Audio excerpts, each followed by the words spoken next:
I spoke with His Majesty the King to request the dissolution of Parliament, and we will have a general election on the 4th of July. I have just returned from Buckingham Palace to form the next government of this great nation.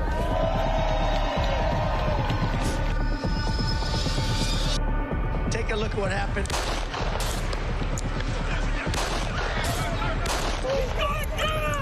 I immediately knew it was very serious, that we were under attack.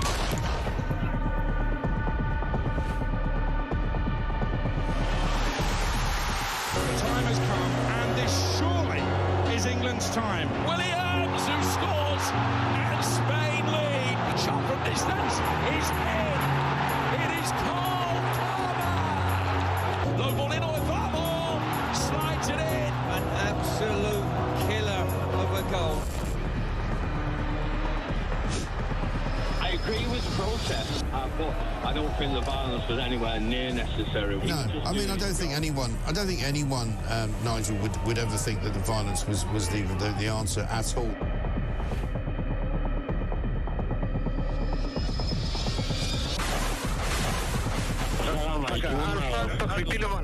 אזרחי ישראל, אנחנו במלחמה.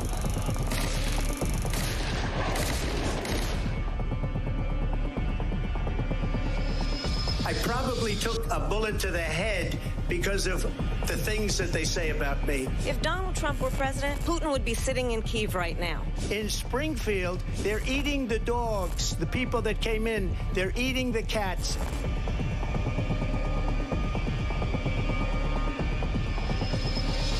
Liberal left couldn't understand that this man could be anything other than the great newsreader, a man of integrity. Is it possible in any way, shape or form that Keir Starmer didn't know about these facts about the suspects in Southport? I find it extraordinary that he wouldn't know. It seems that the public has not been told the truth. No, there's nothing like an American election, I have to say. North Dakota has gone red, South Dakota's red, Texas is red. Many people have told me that God spared my life for a reason.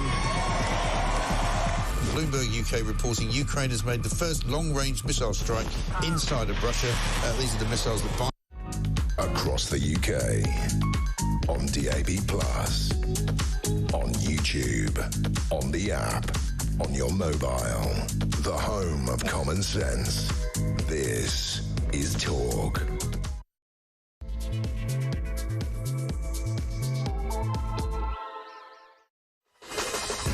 Good morning and welcome to the first morning glory of the year. Yes, indeed, ladies and gentlemen, if you've been asleep for the last 48 hours, it's now 2025. And I'm going to call it this, and I make no apologies for it. This is going to be the year of common sense, and I'll explain that as we go through. Benedict Spence is here with us. He's going to be the first newspaper reviewer of the year, the new year.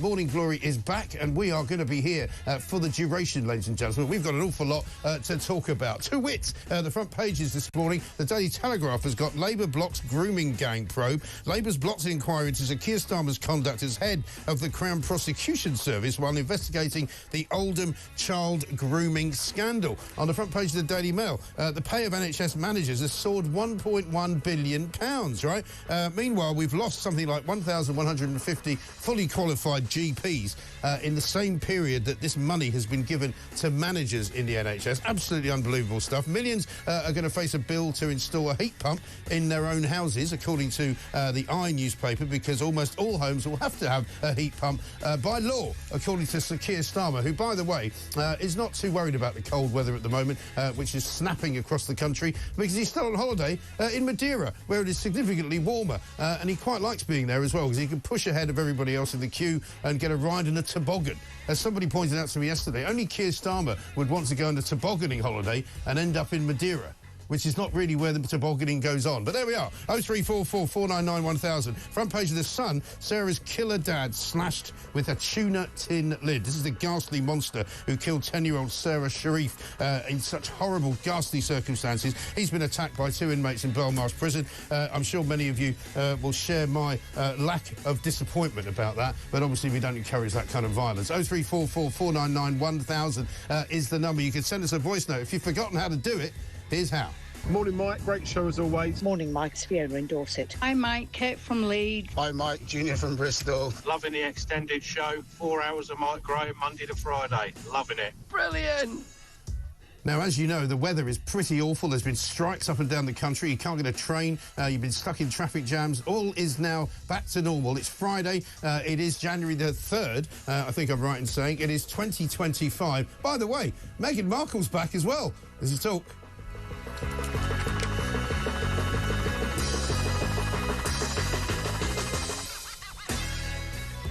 A very, very happy New Year to all of you. A very happy New Year to you, Benedict Spence. I know I said it to you outside already, but welcome back to the home of common sense. I've got a feeling, a good feeling, this is going to be the year of common sense. Here's hoping, because it's been a bit of a car crash. It has. 2024, I mean, for heaven's sake, the first half of it was bad enough, but then it sort of turbocharged itself and got really bad after the Labour government got in. It was a proper kind of be careful what you wish for moment. Everybody going, oh, the Tories need a kicking. And the fates are going, oh, do they? And now instead of everybody else has got a kicking as well.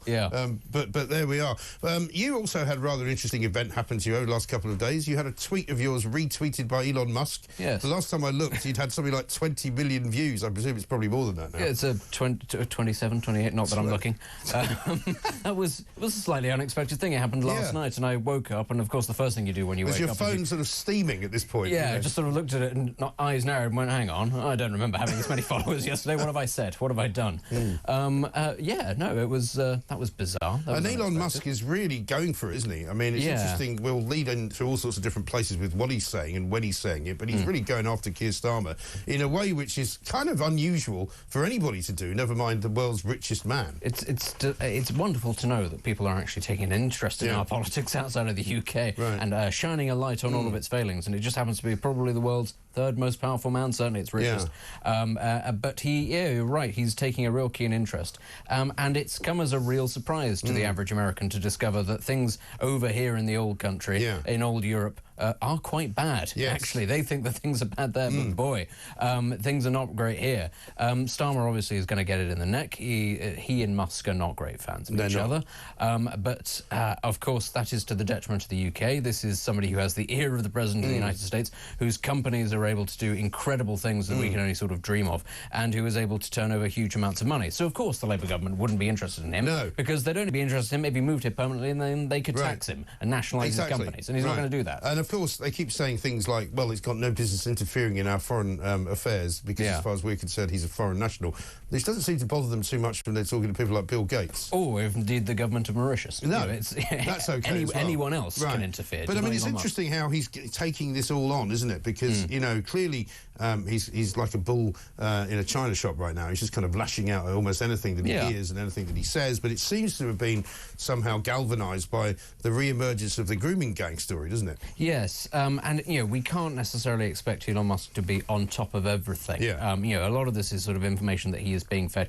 Actually, a lot of it's information he's getting from Twitter. He's just picking up from Twitter, Yeah, but, I mean, yeah, that's fair enough. He's got rockets to send to the moon. He's got other stuff going on. You can't expect him to be across all of this stuff. So he will be making mistakes. You know, as fun as it is to watch him going in two-footed on Keir Starmer, it's important to recognise he might say some things online that turn out not to be true. And, of course, it being Elon Musk, that's what community notes are for, because he's okay with the disinfectant of clarity and sunlight. But no, and the thing that I think we have to remember is, for a government such as ours, that is so intent and it holds things like prestige and international reputation so highly, the fact that they haven't quite clocked that Britain's reputation increasingly is for crackdowns on free speech, knife crime and sexual violence against children.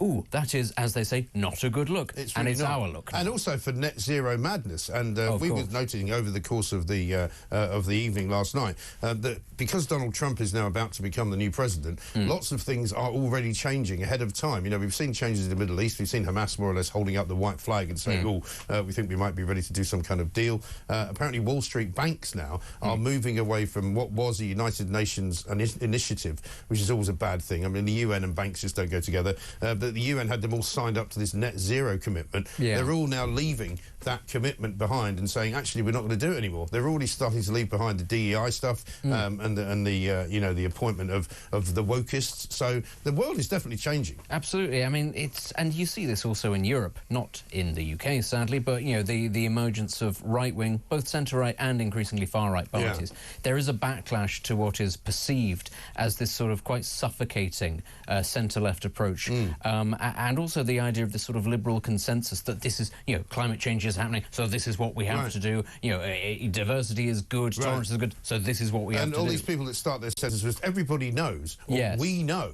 It's always a red flag for me, because actually what that means is that you're trying to convince us that this is true, when in fact it isn't. Yeah, exactly. But you're going to see, as you say, a massive rolling back of this in the United States, and that's why the United States is probably going to have tremendous growth in the next couple of years. Yes. Because Donald Trump now, he's on his farewell tour. He wants a legacy. He wants economic growth. He wants prestige. And the GOP also is looking at sort of the remains of the last time he was in office and saying, we have to do things very differently. Again, it's going to happen in Europe. This is partly why Musk and other Silicon Valley tech bros are taking an interest in Europe, because they consider this as an untapped market. It's the US's backyard. The only place where it's not really happening, where we're still stuck in the last decade, is here, where we're doubling down on They're also seeing and looking across the European Union and seeing that that's a place where they want to regulate them more, and Britain being outside of it actually is in a pretty good place to take advantage of that. Theoretically. I mean, the point is, being outside of the European Union theoretically made us in a good position for all sorts of things. Have we made the most of any of that? Well, we haven't. Not really, no. But that's because our politicians don't really want us to be outside of Europe. They quite liked it when somebody else was making all of the rules and they could just, you know, live it up in La Maison Grande. You know, we could, right now, be this ultra-competitive force off the coast of the European Union, which would in many ways actually force Europe in a certain direction, because it would have to compete with us. But we don't have in our politics the inventiveness, the creativity, the imagination for that, and it sadly... Or the cojones that people like Elon Musk are showing, because Elon Musk doesn't care, because guess what? He's an entrepreneur. He's made his life out of taking risks and making money.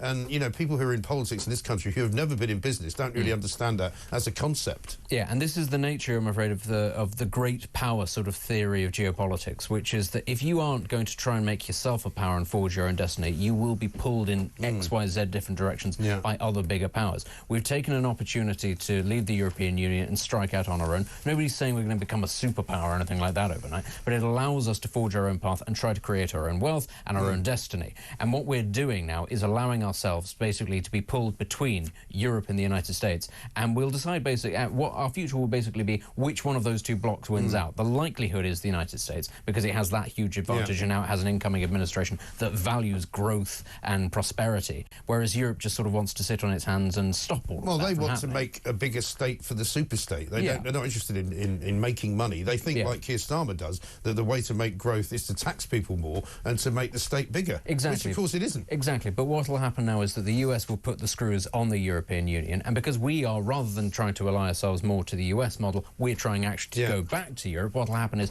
Europe will be pulled into the US's slipstream, and then we'll be pulled into Europe's slipstream. So having given ourselves to sort of lead and deregulate and be a world leader in things like AI or banking or whatever it might be, defense, energy, we're going to become a third-rate player because we're going to be behind those other countries. You know, it's possible that might not happen. I'm still very optimistic. We have all the raw materials, we have all the opportunities, but we're not doing it yet. I'm not as pessimistic as you are, purely and simply because on the year of common sense, you know, common sense will grip eventually this government, and they will have to get out, and that's the only hope we've got. I quite like this idea, like the Chinese year of the dragon, the Mike Graham year of common sense. I think so. We should have a drone show with that. We could. I mean, with every passing day, something will happen, and we'll mark it, and we'll say, look, there's another step in the right direction.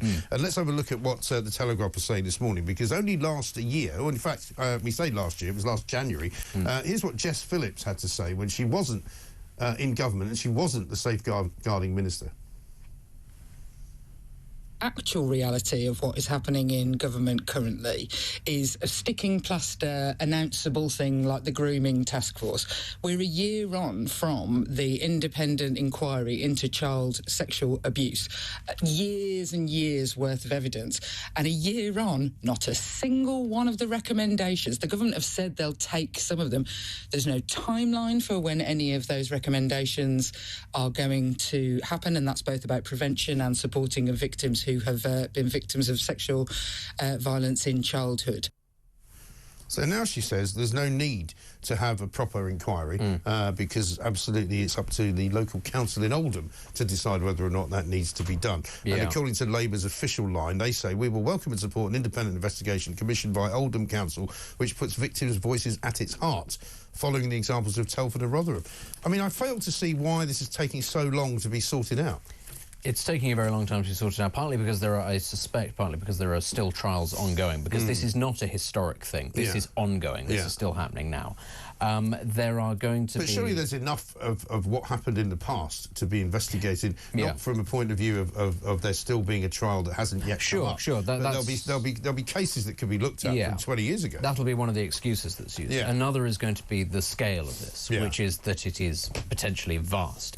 But it's also, I think, quite complex. There are going to be some very clear-cut cases of abuse, and there are going to be some slightly murkier ones, where given that Keir Starmer is, the consummate lawyer, he won't necessarily want to touch and open up to public scrutiny, because he, I suspect, fears what the response might be. But he can't keep it all hidden. That's the point. I mean, this is where he's got himself into trouble. This is where he's got into trouble in the past. And again, Elon Musk is asking questions about what he did when he was at the CPS, and there's lots of people on Starmer's side saying, "Oh, well, he did this, and he appointed Nazir Aswar, whatever his name is, up in the northeast, up in Yorkshire."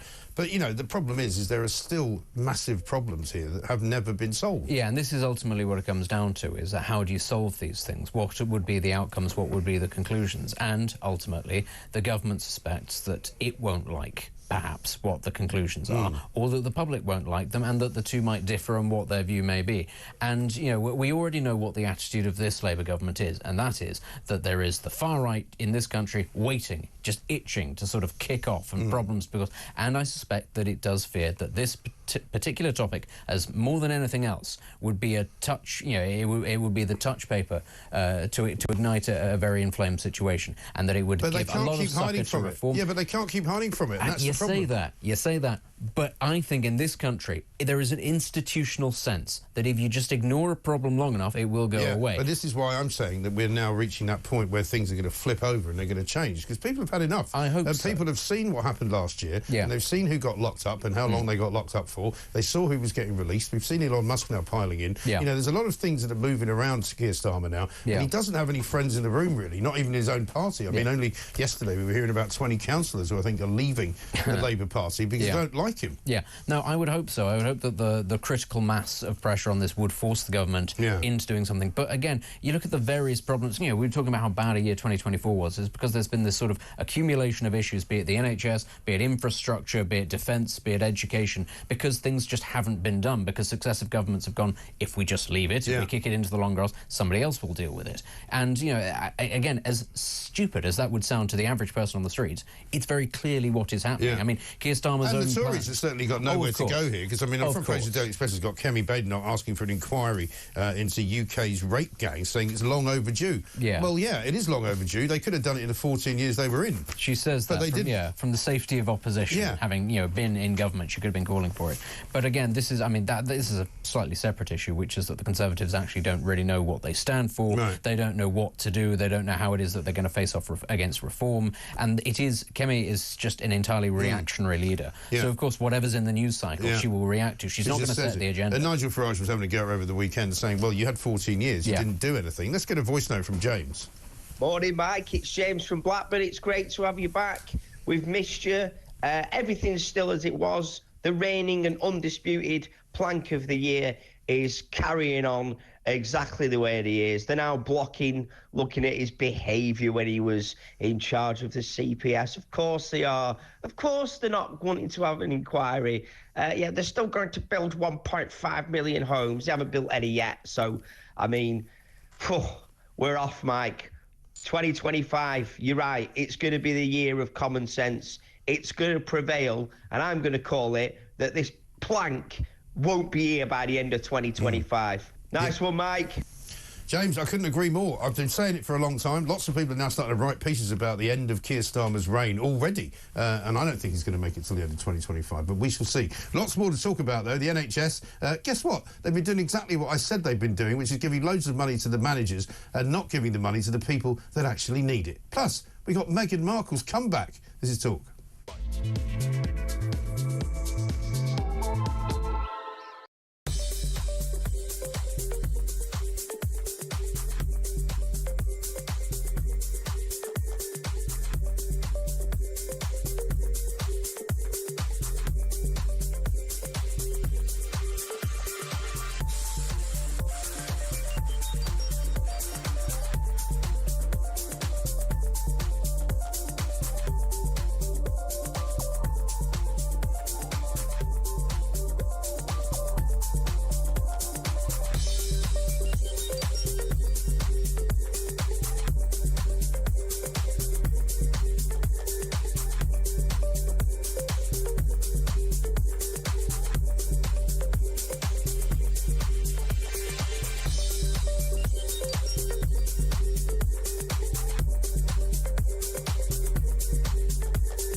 like fraud or counter-terrorism, but the public never see that. So what really matters to the public are things like shoplifting, so-called signal crimes, things like burglary, robbery, car theft, car windows being smashed in. That's how people perceive whether they are safe or not. And I think if you look at the numbers, in fact, on things like shoplifting, it's slightly different, but overall crime actually has gone down. But what people perceive is that they are more unsafe than ever.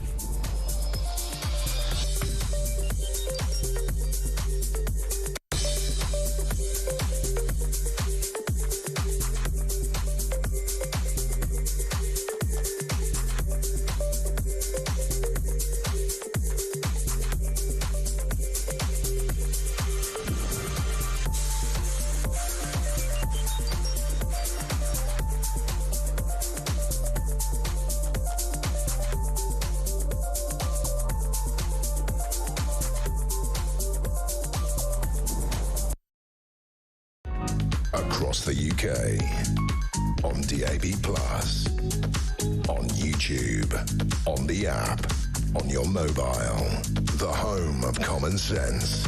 This is Welcome back to Morning Glory, 6:22. I'm Mike Graham, Benedict Spence with me here. It's the first Morning Glory of 2025. A very happy new year to you if you're just joining us. We've got lots to talk about, including the front page headline on the Daily Mail. The pay of NHS managers has soared 1.1 million in a decade, right?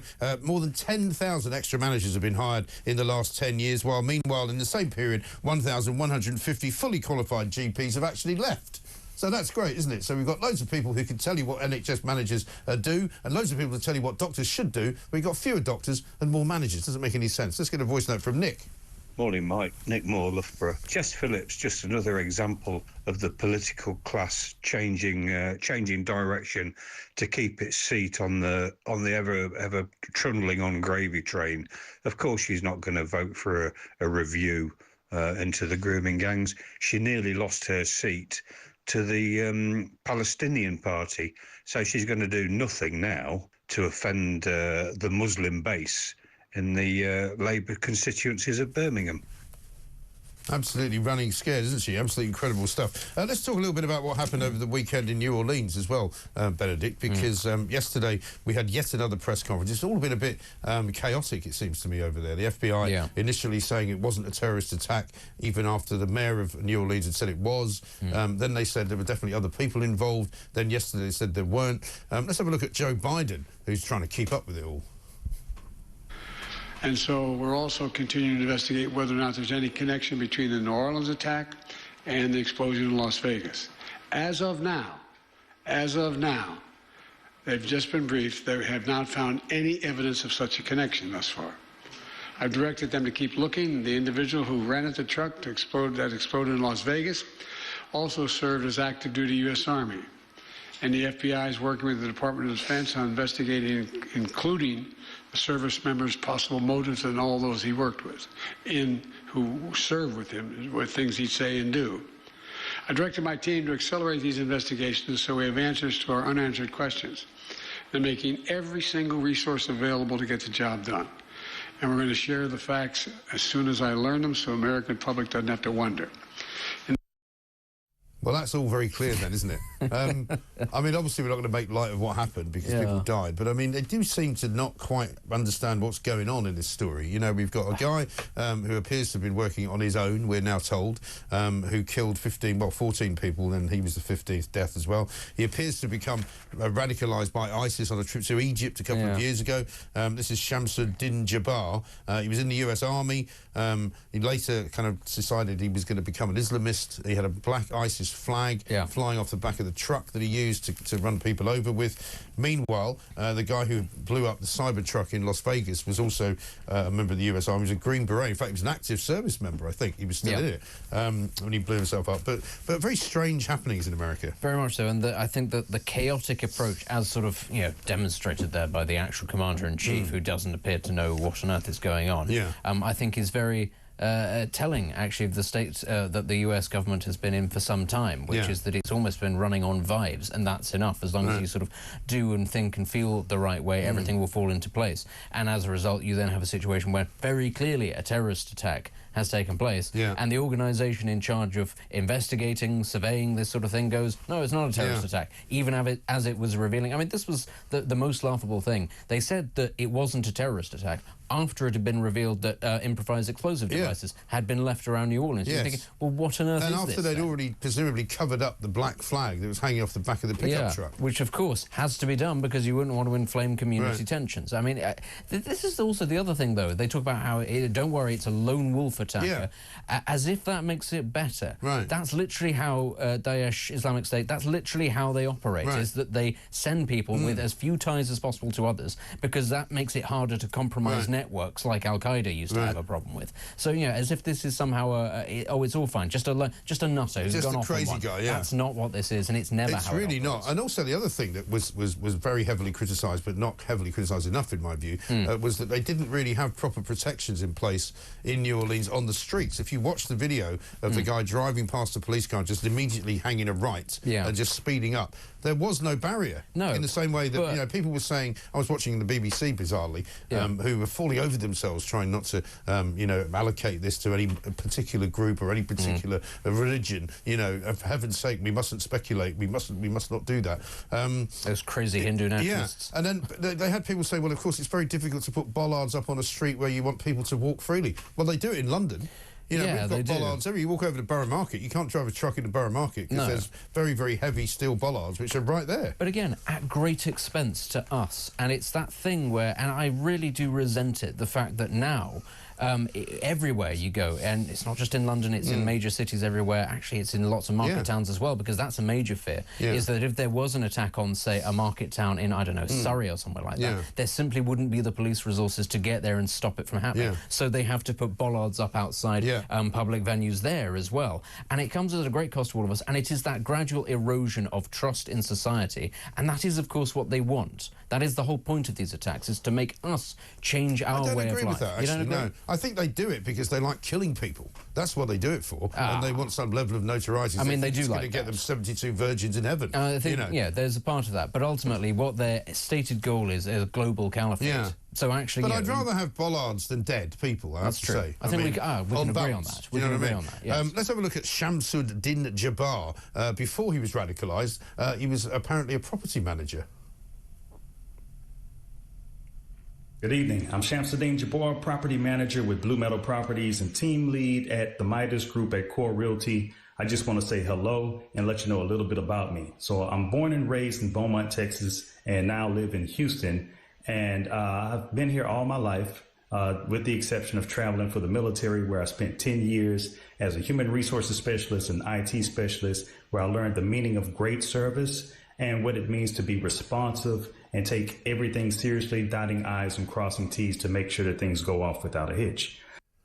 I mean, I think if I was the FBI, I'd be more concerned about how he got from there to New Year's Eve night, driving at high speed into crowds of people on behalf of Allah. Yeah, I mean, real estate development is a high-stress environment. It's enough to send anybody over the edge. Yeah. I mean, it's obviously there is something that's happened in this individual's life. He's been radicalised, he's gone somewhere, he's had conversations with people, and it might actually be, you're slightly flippant about it, but it might actually be because he finds himself in a dead-end situation, he's not happy with the direction that he's life, he's trying to find meaning and purpose. That is how often they are radicalised. But in America, people who lack that. Given it's such a big country and there are so many places that these kinds of things could happen, you'd think they might want to know why this has happened in his case, and it may not just be that it's a simple case of one guy losing the plot. And there does seem to be rather a large correlation between former active servicemen or active servicemen who end up going down this route. And, you have to ask the question, is that linked perhaps to the US's involvement in these parts of the world, or are they being specifically targeted because they're part of the US military? Very much so.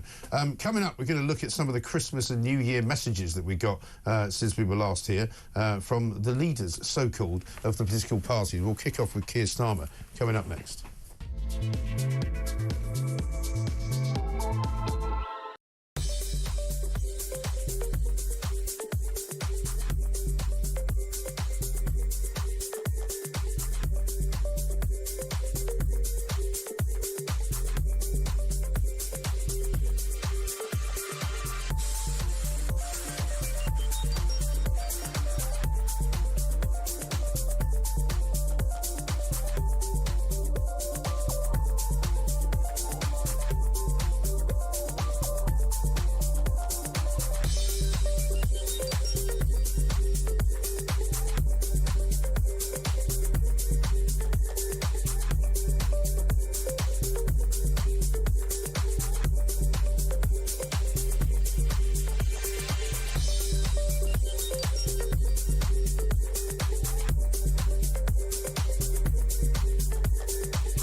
across the UK.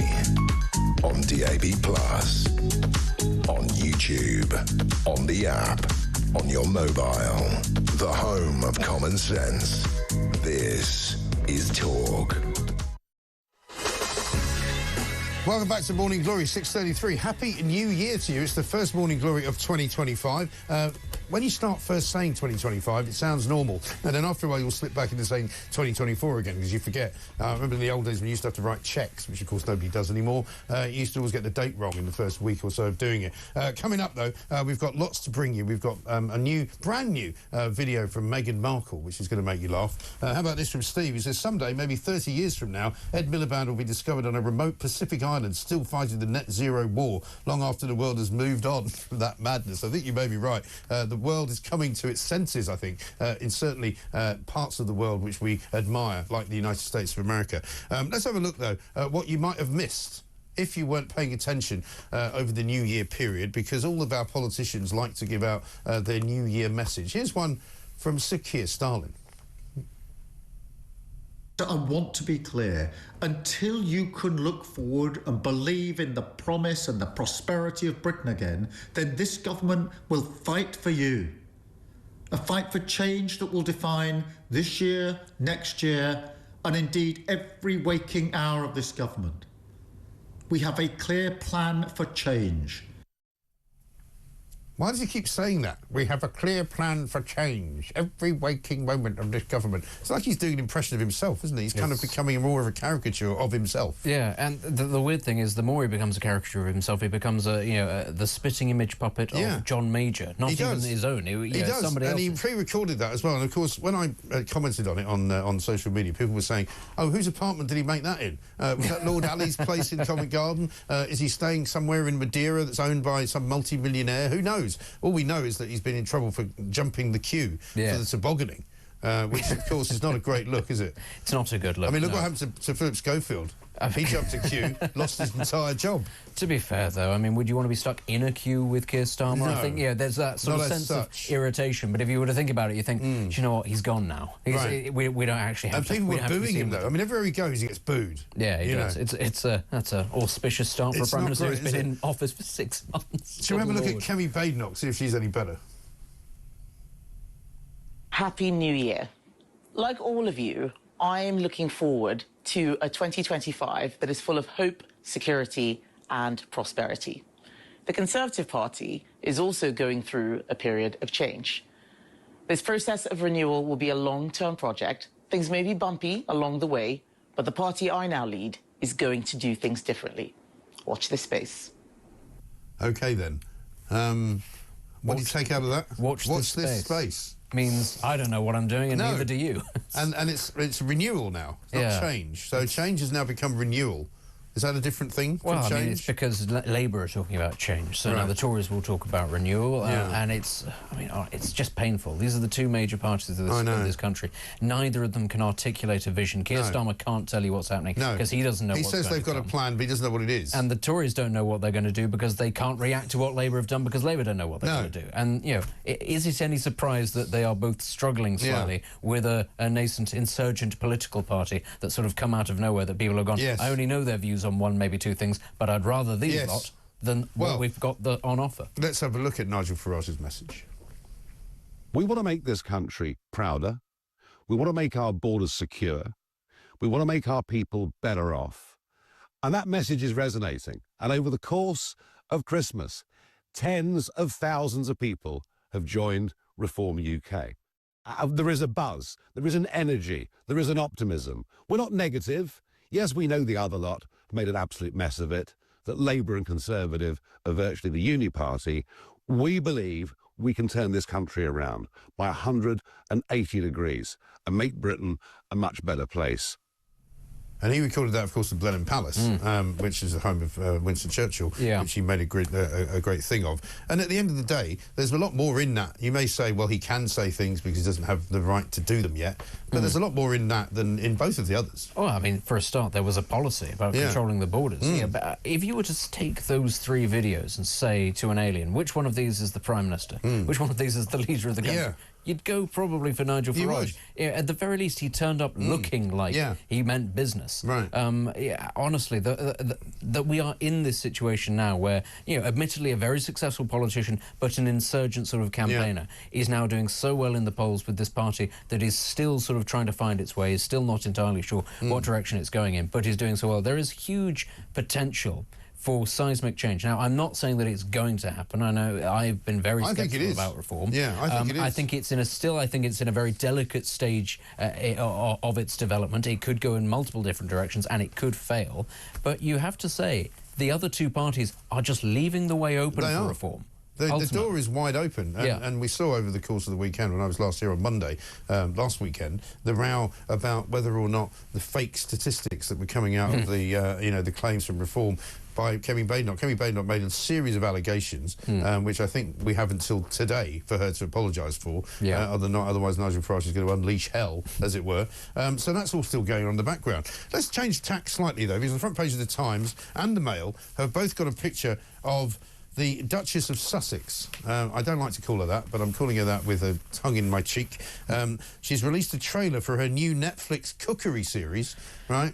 Now, in case you blinked, that Greg Wallace is gone and there's a space. Maybe that's where she's heading. But apparently, Harry's series about polo didn't go so well. Didn't make it into the top 10 of streaming shows for 2024. So let's have a look and see what Meghan's up to now. Let's make a show. Let's go. I've always loved taking something pretty ordinary and elevating it. Surprising people with moments that let them know I was really thinking of them. What? This is probably one of the most glamorous moments of my life. It's magic. I'm going to share some little tips and tricks. I see what color I gravitate to, and everything goes from there. And how you can incorporate these practices every day. That's what you want. You want that shape and texture. Come on. This is about connecting with friends.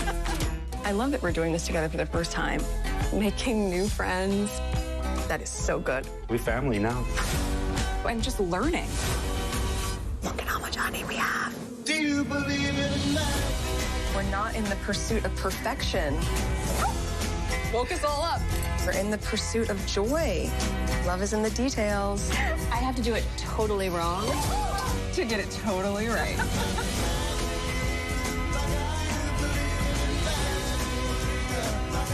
Look at what we made.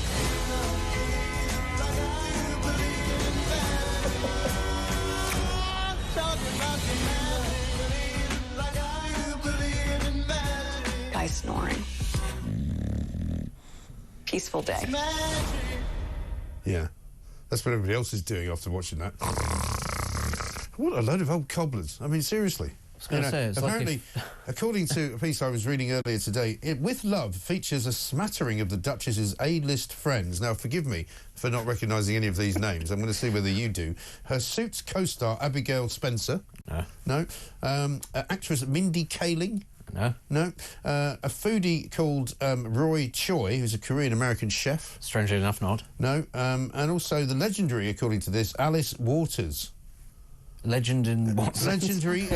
Apparently she owns some kind of restaurant called Chez Panisse in California. I see. So that's the sort of the crew. I was going to say they use the word smattering very, very liberally. Yeah, there. I mean, it's basically a cooking show, right? Except she's not really a cook. Yeah, she's not renowned for pouring oil on some hummus. She's trying to do the Nigella Lawson elevating thing. Ordinary things into something amazing. Yeah, that's pretty much her life. Right? She's trying to sort of do a Nigella Lawson thing, but as if Nigella Lawson had been dropped on her head or something like that. It's without the cooking skills. That was very strange. What's it trying to do exactly? I don't know. Other than sort of make you feel real animosity and hatred towards this person, because she's just sort of looking. She's still sat there going, "Look, this is my life. Look at these wonderful things that I can afford, and I've got no talent." She's got nothing to do. Clearly. Yeah. Who's this aimed at? I don't understand. I don't know. Who's going to sit there and go, "Yes, I really identify with this person. This is exactly how I would like my life to be: vapid and empty. Right. Ooh, some hydrangeas. Ooh, some olive oil. Yeah. I'm going to squeeze a lemon. But I'm not an expert in how to market myself. So, No. you know, obviously there are smarter people in Montecito than me who are saying this is a great idea. Obviously she isn't, because it's the latest thing that she's tried, because let's not forget, the last thing she tried, she still hasn't actually managed to get off the ground, which was American Riviera Kitchen, or whatever it's called, which apparently is embroiled now in legal disputes because she's nicked the name from something else and she hasn't been able to sell anything, and you can't actually buy anything from the website, which is set up to sell stuff. Yeah. Was this the jam and all of this? So she sent some free jam to some A-listers, That's right. Who then wrote about how great it was, but nobody else has been able to buy anything. No, it's failed to Imagine being married take to her. trees, but don't say. Oh my God. Do you know what? I start to then feel sympathy for the guy, because I think, do you know what, Harry, it could have been so different. Well, I said this at the beginning, you know, when they had that house in Los Angeles before they moved to Montecito, and they put a big fence up around it. I was like, it's not to keep the paparazzi out, it's to keep him in, because he wants to escape every 5 minutes. But there we are, that's enough about Meghan. Well, we're talking about her a bit later on. Coming up, we're going to talk about Gen Z, because apparently the dream of all Gen Zers, and these are young people, of course, in the early 20s of their lives, apparently they want to have a job for life. They don't want to do any work, mind you, but they want to have the job which lasts them all of their life. Isn't that sweet? This is Talk.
Like fraud or counter-terrorism, but the public never see that.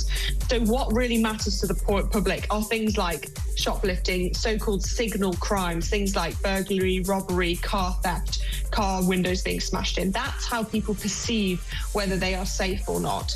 And I think if you look at the numbers, in fact, on things like shoplifting, it's slightly different, but overall crime actually has gone down. But what people perceive is that they are more unsafe than ever.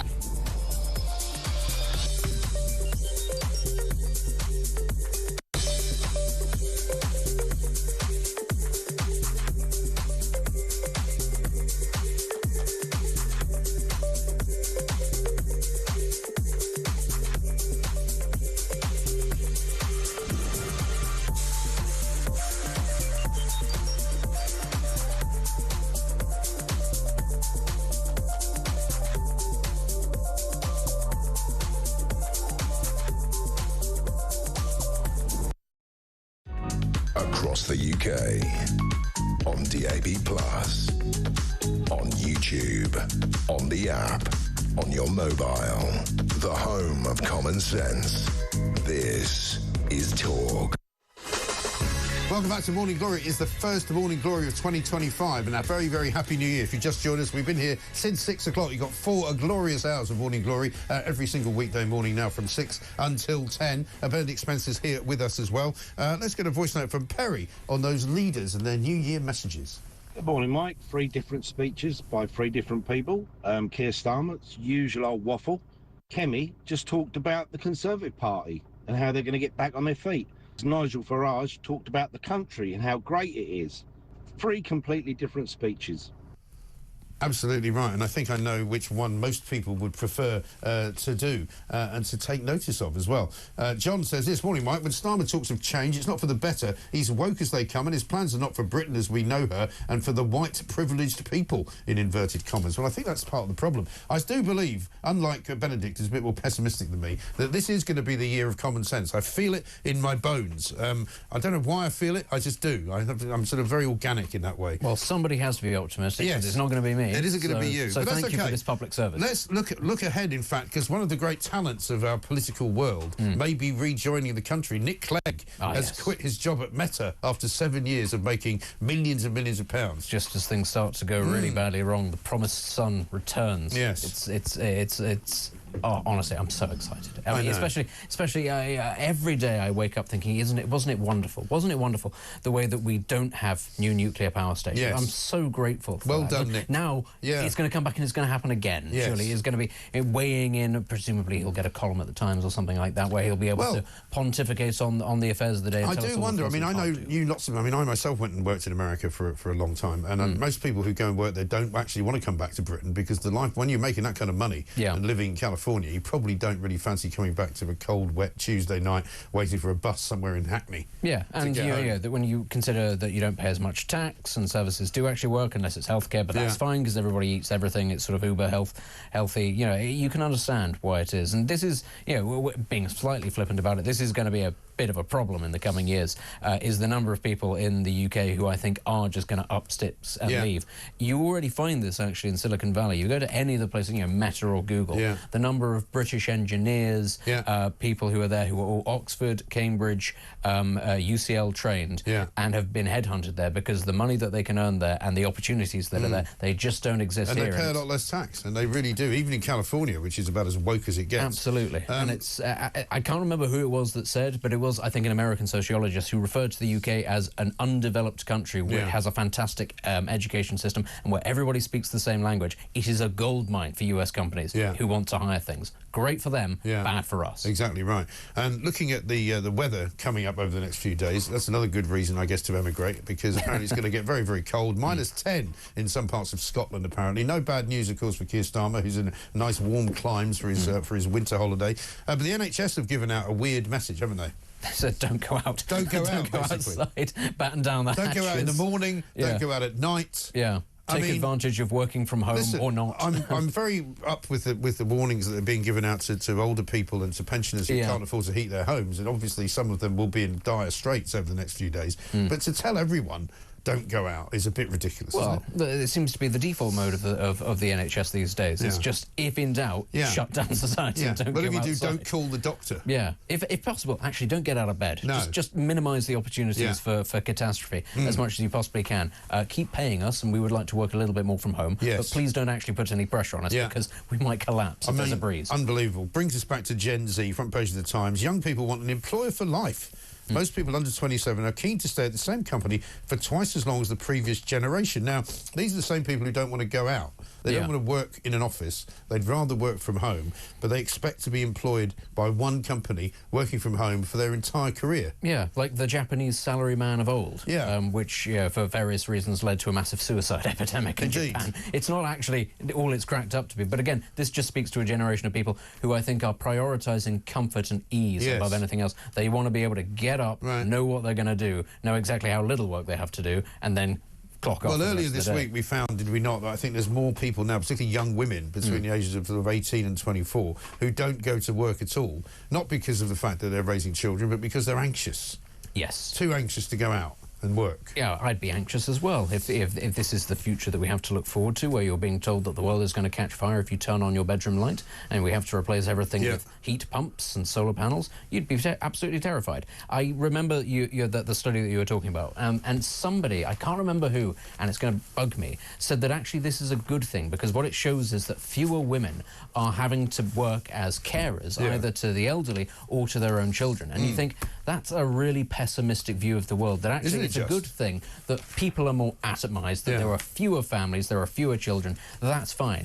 As long as you're not doing those things, we can work with that. And if it's anxiety, that's fine. There's pills for that. We can deal with it. It's a really miserable way of looking at it, but that is how a lot of people view it. It is. And speaking of social care, front page of the Times today has got Labour has delayed yet again until 2028 a planned overhaul of social care. So once again, another promise that they made before they were elected gets dashed on the fires of hope. Yeah, and honestly, it's one of the big things. You know, one of the things, of course, that affects the NHS performance and things like that is the fact that social care is even more of a basket case in this country, and it's going to get worse because of the ageing nature of our society. And we know what the response to this will be. It won't be a coherent plan. It will be, well, we need more migrants to work for little money in the care sector. Surely they can't keep coming up with that rubbish, can they? I mean, have they not now been proven completely and utterly wrong by the statistical information which we now know, which says basically that bringing in a load of, you know, poorly paid, you know, badly trained, unskilled workers is not actually anything other than a drain on our economy. We go back to what I said at the start, is that governments in this country are really good at putting their fingers in their ears and going, if we just do what we're doing and do more of it,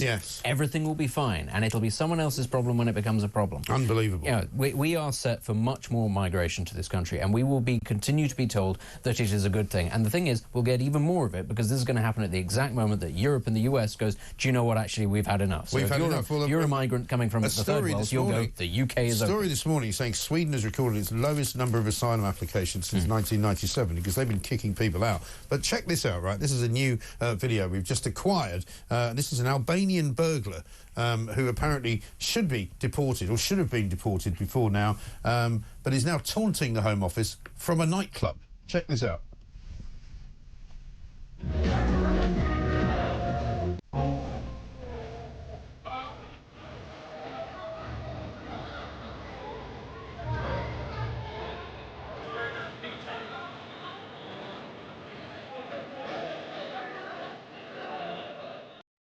Welcome to London. This guy is called Dorian Puka, aged 28. He's been jailed and deported twice for burglaries. However, he remains in this country, and he put out pictures of himself celebrating the New Year in a nightclub while smoking a shisha pipe alongside a belly dancer. Yeah, and people feel that they can behave like that because they know that even if they are deported, they will be able to come back. And that's the thing. We are famed now, I think, for being incredibly trolling the Home Office. Yeah, absolutely. Do you remember that boy who was very big on social media for a short time? I think he used to go into people's houses. Oh yeah, break in. Yeah, and he came in here a few times. Wasn't it here that he said he justified what he did by saying UK laws are weak? What are they going to do? If he can do that, well, a 16-year-old boy knows there will be no consequences. Why should we be surprised that a career criminal who's approaching his 30s... Is he or something like that? Is he or Mizzy or something? Mizzy, that's it. 3 months ago, this same guy posted a series of videos of himself driving a £300,000 Ferrari on the streets of London. And posted it on his TikTok account, along with dozens of Rolex watches and various other things that he's stolen in his career as a career criminal. I mean, it's a joke, isn't it? The only person that can actually have nice things in London is an Albanian thief. Yeah, exactly. Because otherwise he'd have nicked it. Right, and probably, I bet you any money, they probably paid him £3,000 twice to send him back to Albania because he volunteered. Because I was finding this out the other day, that although Labour is consistently kind of boasting now about sending more people back, almost everyone they've sent back has been paid to go. We give money to everybody for nothing. Come here, and we'll put you up in a hotel, and then after a while we'll give you money to go home. Yeah. Be an illegal migrant, be a criminal, be a nation state trying to shake us down for our territory. It's like winning the lottery. I'll tell you who else has been given free money. This is really going to annoy people. It's buried away on page 8 of the Daily Mail. Rachel Reeves was one of 41 Labour ministers who charged taxpayers for their second home council tax bills last year, with claims from all MPs totalling more than £500,000. And amongst the names, you will not be surprised to know that Liz Kendall is one of them. Education Secretary Bridget Phillipson claimed £13,000 $10,400 for council tax. Chancellor Rachel Reeves has asked taxpayers to foot a £10,800 bill over the past several years. Also, Angela Rayner, Ed Miliband and Welsh Secretary Joe Stevens have got us paying their council tax. I mean, what on earth is going on? The party of the working man really standing up for its principles right there. I mean, and why can't these people just say, look, I know that I'm entitled to that money, but I'm not going to take it. Yeah. I've got 2 homes. I'm very fortunate. I'm afraid, like anybody else, I'm going to pay my council tax and I'm not going to claim it from the taxpayer. You'd hope. Wouldn't that be nice? But again, is this a reflection of the fact that they understand that the economic situation in this country is miserable? But, you know, even then, people are really struggling in this country. Taxes have been raised. They're going to be raised again. They're going to go up more. And, you know, they don't care, though. They just assume, do you remember when the Lord Alley scandal sort of came out? And I think it was Angela Rayner who sort of said, but the Tories did this sort of thing. You kind of think, so that's all right, is it? Actually, for you to be just as bad. Yes. Have your hand in the till. That's not actually what people want, especially when you say you're going to be different. We forgot to declare it. And then for Keir Starmer to come out and go, well, it's all within the rules, you know. It's a bit like,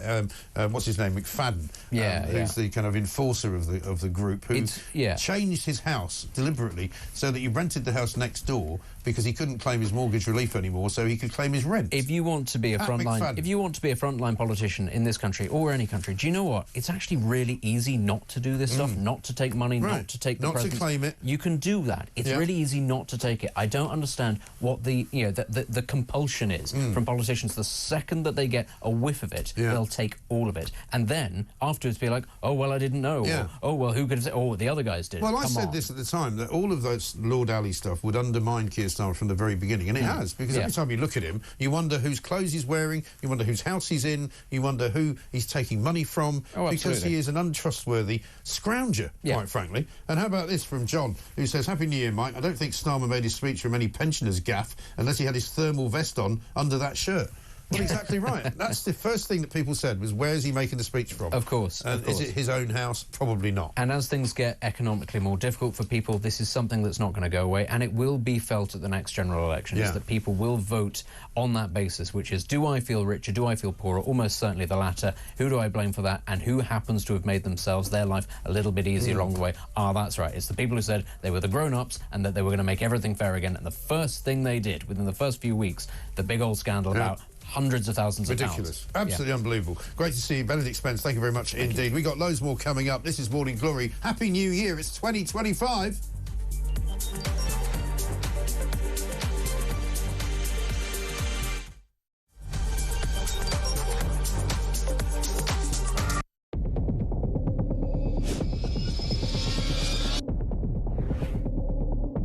I spoke with His Majesty the King to request the dissolution of Parliament, and we will have a general election on the 4th of July. I have just returned from Buckingham Palace to form the next government of this great nation.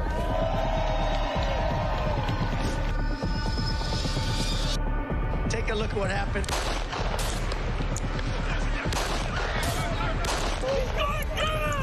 I immediately knew it was very serious, that we were under attack.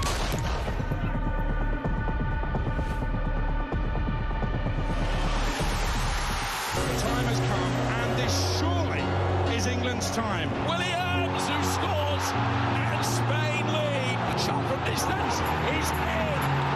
It is Cole Palmer. Low ball in, or far ball, slides it in. An absolute killer of a goal.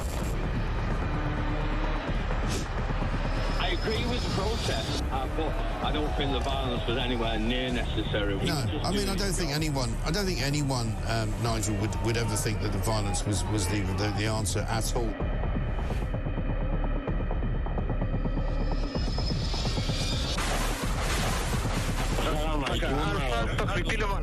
אזרחי ישראל, אנחנו במלחמה.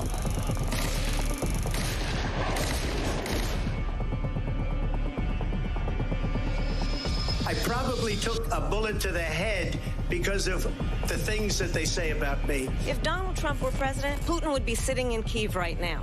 In Springfield, they're eating the dogs. The people that came in, they're eating the cats.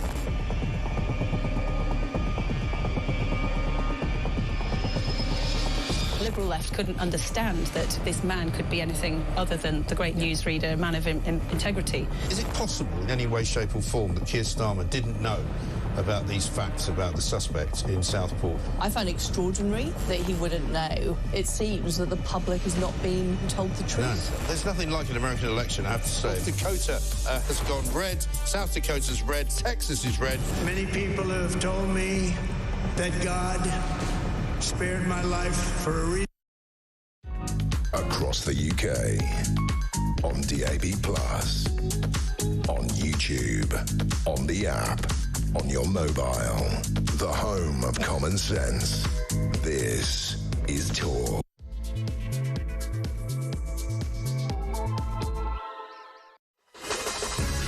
Welcome back to Morning Glory. It's 2 minutes past 7. It is a brand new year and it is the first Morning Glory of 2025. So a very happy new year to all of you and welcome to the greatest breakfast show of all time. We're going to be here all the way through until 10 o'clock. 4 glorious hours from 6 until 10 every single weekday morning. And we are back, ladies and gentlemen. Let's get a voice note from James. Just regarding wish you were here, Keir.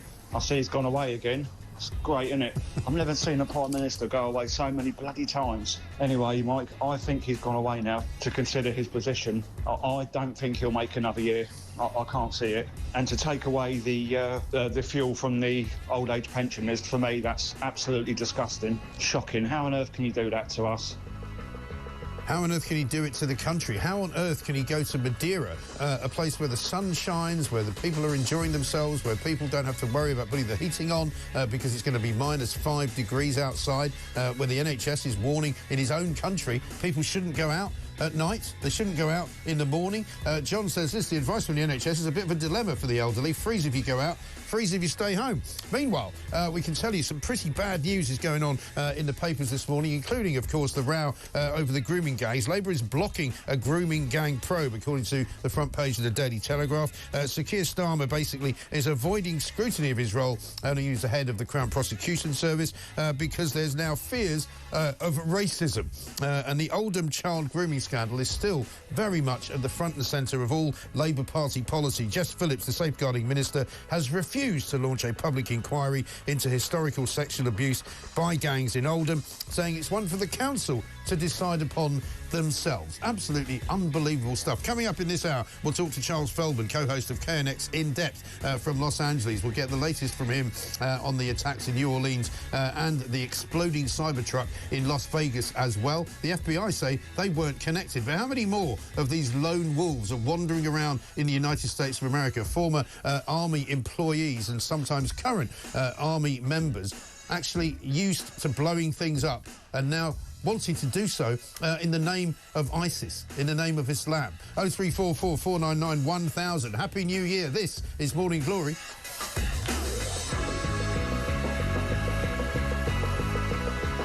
Now, I'm happy to report to you that Keir Starmer appears to be just as unpopular, if not more unpopular now than he was last year, and we're already now into the second year of his tenure. Still less than 12 months, of course. Let's get another voice note from Katie. Morning, Mike. Great show as always. When you were talking about Boris and his demise, I wondered often sceptically how that would happen, and lo and behold, you were right. You've been saying the same about Keir Starmer, and again, I've been sceptical, wondering where it would come from. Always hoping, but wondering where it'd come from. Suddenly, it all becomes clear. However, what bothers me is the complete and utter whitewash by the mainstream media, who just don't seem to have the appetite to cover any of this in the press.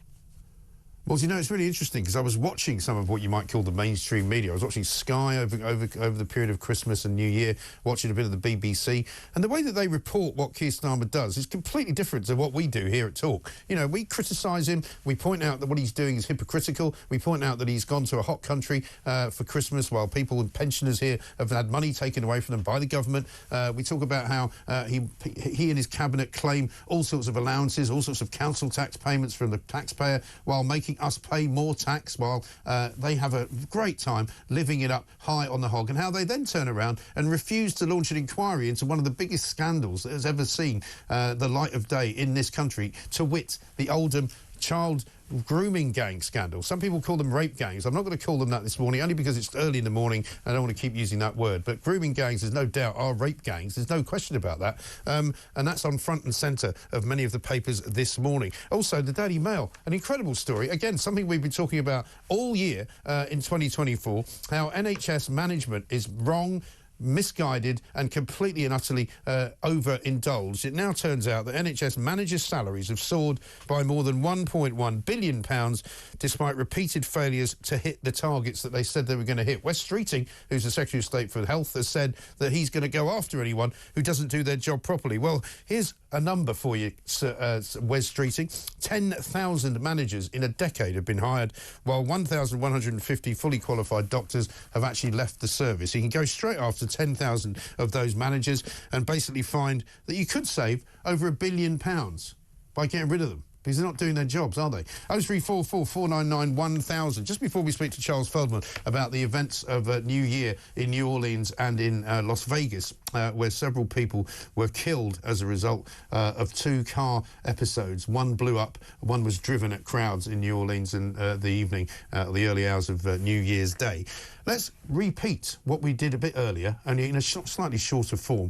Meghan Markle has returned to the public square. She's decided that she hasn't been doing enough for all of us. And so now she wants to share something about her own lifestyle with us. Isn't that nice? I'm going to share some little tips and tricks. I see what color I gravitate to, and everything goes from there. And how you can incorporate these practices every day. That's what you want. You want that shape and texture. Come on. This is about connecting with friends. I love that we're doing this together for the first time. Making new friends. That is so good. We're family now. And just learning. Look at how much honey we have. Do you believe in love? Dear God. I presume that she has to pay people to come around to the house and with a film crew, which is obviously not her house, by the way, because they don't like to film in their own house. So she'll be filming in somebody else's house with somebody else's friends and somebody else's food. And there you go. There's a Netflix show. Thank God they're not here anymore. Mind you, he'll be back soon, I dare say. He's got some lawsuits to file and some people to prosecute for his terrible life. Oh, it's so awful, dreadful. All my wife does is make cakes and talk to me. It's a nightmare. Crikey. Let's talk to Charles Feldman, co-host of KNX In Depth in Los Angeles. Charles, very good morning to you. Happy New Year to you. Good morning, Mike, and Happy New Year to you as well. Now, we must talk, I think, about events of the last few days, because it's been a bit of a confusing picture, and I don't wish to be unkind to the FBI, but they haven't exactly covered themselves in glory in looking into the events surrounding both the situation in New Orleans and in Las Vegas.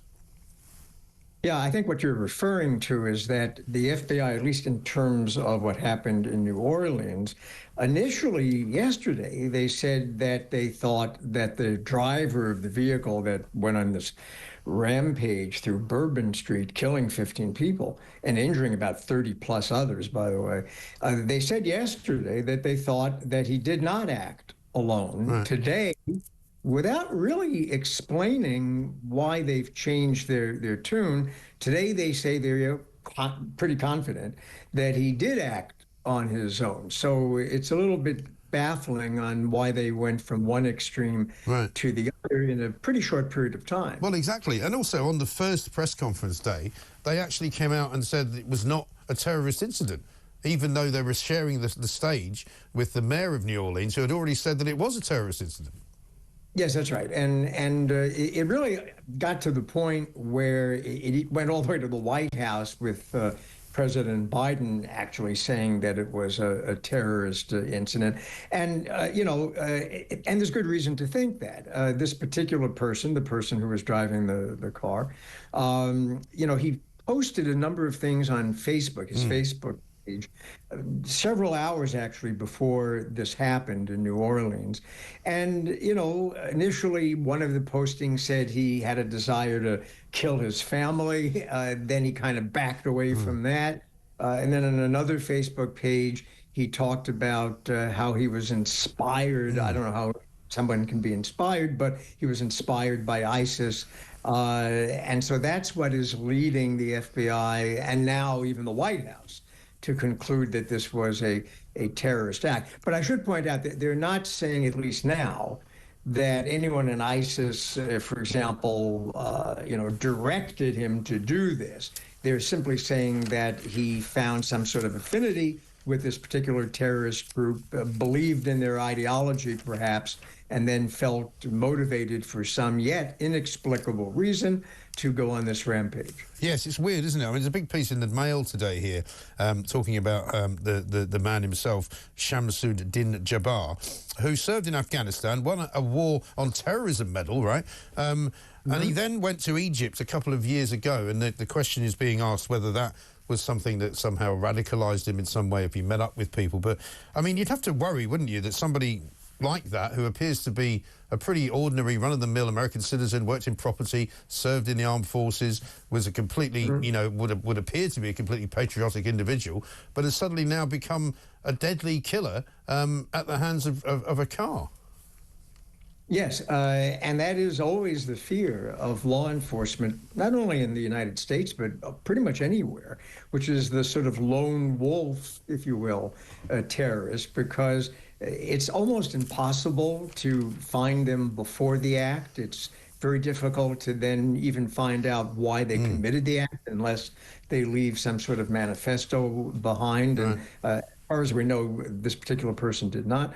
It's a vexing problem for law enforcement, and I don't really think there is a good answer. No, I think is probably what you say there. Let's have a look at what Joe Biden had to say. And so we're also continuing to investigate whether or not there's any connection between the New Orleans attack and the explosion in Las Vegas. As of now,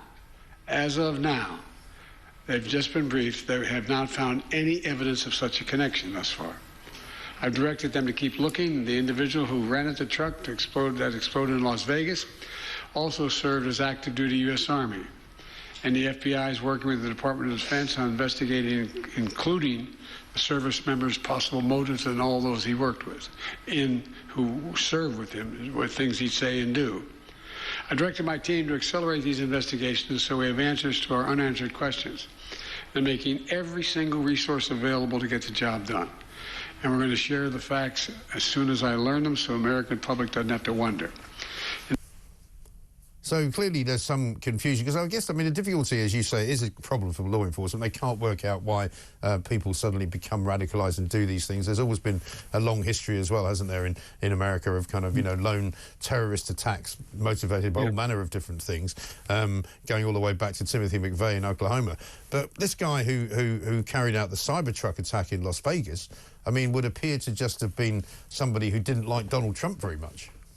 Yeah, and that perhaps is the more puzzling of the two, horrible, really, incidents, the one in New Orleans and the one in Las Vegas. And I say that because the one in Las Vegas is very odd. This is the person who was active U.S. military. The one in New Orleans was in reserve, so former, really. So he was active. He rents this Cybertruck, and one would have to presume, although I always hesitate to jump to too many conclusions and things like this, but one would have to presume that there was some symbolism involved, that he rents a Cybertruck, which of course is Tesla product, which obviously is a company that Elon Musk is CEO of. He then drives around, and the cameras in Las Vegas picked that up. He was driving around for quite a bit, and then drives up to the front of the Trump Hotel, when Trump and Elon Musk, of course, have become sort of best buds now, and then apparently shoots himself in the head, because the Tesla, the Cybertruck blows up, but a fraction of a second, apparently, after he killed himself with a gun. So this is, of the two, perhaps the most unusual. Yeah. It really is. And he's a serving member, as you say, in the military as we speak, right? So, again, difficult to work out what would encourage somebody to behave like that. All we've seen really so far have been videos that he's been associated with that his wife has put out about Donald Trump. Yeah, you know, it's interesting. If you go back, for example, to the guy who did the deed in New Orleans, I spoke earlier today, Mike, with a childhood friend of his. They went to high school together, and then after high school, they communicated for a good number of years through Facebook, and they terminated the relationship in 2019. And what the former friend told me when I asked, well, why did you terminate it? He said, well, you know, he was always a pretty normal kind of guy growing up. And then he became very infatuated, he said to me, with Islam. And it got to the point where he said he became so ideological that they just couldn't get along anymore. And so he terminated the relationship and hadn't, he said, communicated with him since 2019. So there's, again, a case of somebody who in formative years would not give out any indication at all that they were destined to do something as atrocious as what happened in New Orleans, and yet he did. Right. And the other, I suppose, aspect of all of it is the security itself in New Orleans. We were talking earlier on the show to Benedict Spence, who said, oh, you know, I don't really like the idea that we have to somehow arm ourselves against these attacks. But I think I'd rather have the bollards than the dead bodies, you know, as I said to him. And it seems as though New Orleans didn't really have very much protection. When you see the video footage of the pickup truck driving slowly along a road and then suddenly just making a violent right turn past a police car, and the police even describing, you know, he drove around our blockages. Well, he didn't really drive around them. He didn't have to drive around them because there really weren't any there. Yeah, they used to have these bollards that would have been a way of obstructing any vehicular, traffic in the area. But apparently there was some issue a few years ago, and they were in the process of being repaired. That being said, one would think that with an event as big as New Year's Eve, and you know, in New Orleans, New Year's Eve, especially on Bourbon Street, that's a big event, and every year it attracts tens of thousands, if not hundreds of thousands, of locals and tourists. So one would have thought that even if they were fixing what was normally there, they would have come up with a better solution than one or two police cars, because as you said, correctly, Mike, he just drove around the cars. It wasn't a big, you know. Exactly. I mean, you could have even moved. I know it's easy to say now, but you could have even had the police car slightly more centrally parked in the street, as opposed to, you know, with enough room for somebody to go around it. But there we are. Charles, good to talk to you. Let's just hope it is an isolated incident and there aren't more of these characters waiting and lurking around to do harm to local people in the US of A. Nice to talk to you. Charles Feldman, co-host of KNX In Depth in Los Angeles. Let's get another voice note. Here's Sam on Keir Starmer. Good morning, Mike. Great to see you back. Fantastic show, as always. Happy New Gear. Oh, sorry, that was for Keir Starmer. Let's hope so, eh? I mean, you know what? I'd be happy with just it not getting worse at this stage. Yeah, free gear, not here. I wish you weren't here. Sir Keir Starmer. Andrew's in South Wales. Hi, Andrew. Hi, Mike. How's it going? Yeah, very well. Happy New Year, sir. What can I do for you? Oh, we were just, you had Benedict Spence on earlier, and you were talking about the awful rape gangs and how Elon has put his foot in the ring. Yes. And he also replied to me as well. Did he? So it's So you could have saved yourself a bit of money and had me on instead of Benny Spence. Oh, we don't pay him. You must be joking. No, but I think I've never liked Starmer. I think he's a bully. Yeah.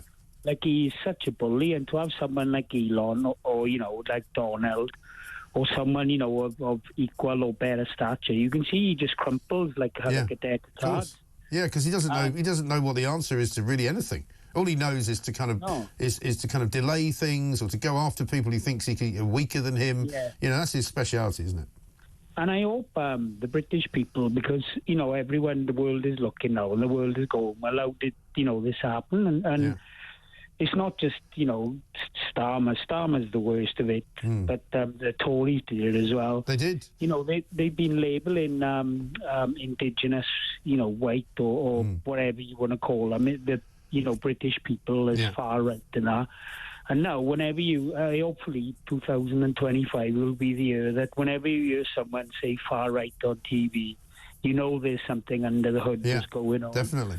Definitely. Well, we've been working away at this, Andrew, for a while, and I'm pleased to see that now, somehow, we appear to be emerging out of the net zero craziness. Wall Street's leaving it behind, the Americans are leaving it behind, Donald Trump's going to be the president, and things are going to change, I think, quite dramatically. Andrew, good call. Thank you very much indeed. It's 21 minutes past 7. Kevin in Stafford doesn't feel quite so optimistic. He says, Mike, what's there to be happy about in 2025 so far? We've got another 4+ years of this bloody awful government, whether two-tier is in charge or not. We can't wait that long. The country will be totally ruined by then. It's so depressing. Well, Kevin, mark my words. I keep saying this is going to be the year of common sense here, not least just at Talk, but everywhere. I think we're going to start seeing political changes around the world. I think we're going to start seeing political changes in Europe, political changes in this country as well. The people have had enough. They're sick and tired of being told that they should be downtrodden because they happen to be patriotic about their own country. They're sick to death of being told that people who come here from other places should be ahead of them in housing queues. They're sick to death of being told by government ministers to pay more council tax when those same government ministers claim council tax off of us so that they don't have to pay it. That's what people are sick of, and that's what I'm sick of, and that's what we've been fighting for a very long time here at Talk. And I tell you what, 2025 is going to be a big eye-opener for an awful lot of people. Watch this space. And when I say that, I don't mean there's nothing happening in it, like Kemi Badenoch says. I'm talking about watching a space where something is actually going to happen. Coming up, we're going to find out what else is going wrong for Keir Starmer, because he started the year, as he ended the last one, deep in the doo-doo. This is Talk.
Story incorrectly. Starmer himself didn't go on the toboggan, which is now world famous, and I'd never heard of it before yesterday. It's apparently a 2-kilometre long ride, which takes 10 minutes, so it's at least a little bit better if you're going to queue for 3 hours. And the idea, nonetheless, that you can go and jump the queue is wrong, when there's a much better thing to do, which is to say, look, kids, if you really want to go and do this, great, I'll pay for you. You go there, you queue, and by the way, a smart spin doctor would say, and we leave the story afterwards.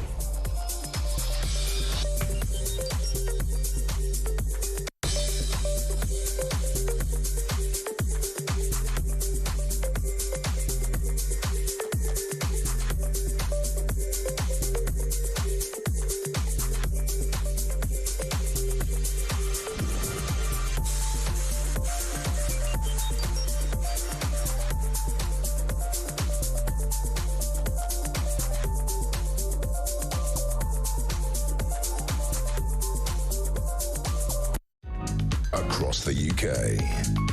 On DAB+, on YouTube, on the app, on your mobile. The home of common sense. This is Talk. Welcome back to Morning Glory, 7:26. I'm Mike Graham with you all the way through until 10 o'clock. Russell Quirk will be here taking on the 10 to 1 slot in the absence of Julie Hartley-Brewer. She's back, of course, next week. Let's get another voice note. Morning, Mike. Glad to hear you're back, ready for another Morning Glory. Happy New Year. I've just watched the trailer for this, Meghan Returns. Jesus Christ. Somebody just passed the sick bag. It's like a crummy Hallmark movie. Loving the show. It really is awful, isn't it? Belinda, thank you very much indeed. Meghan Markle. We'll be playing some more of that out the way through the course of the show. She might also make it onto Plank of the Week this week as a late entry. We're going to be filming that later on today. It will be available later on over the course of the weekend, of course. How about this from Dave? He says, "Morning, Mike. Regarding the grooming gang inquiry, Labour won't bite the hand that feeds. He showed his true colours by removing his poppy before a meeting," says Dave from Aberdeen. That's famously what Keir Starmer did, of course, when he was addressing two different groups of people. First of all, addressing what he regarded as the general populace, where he had a little poppy in his lapel, and then when he was addressing a Muslim group of men, he then took the poppy out.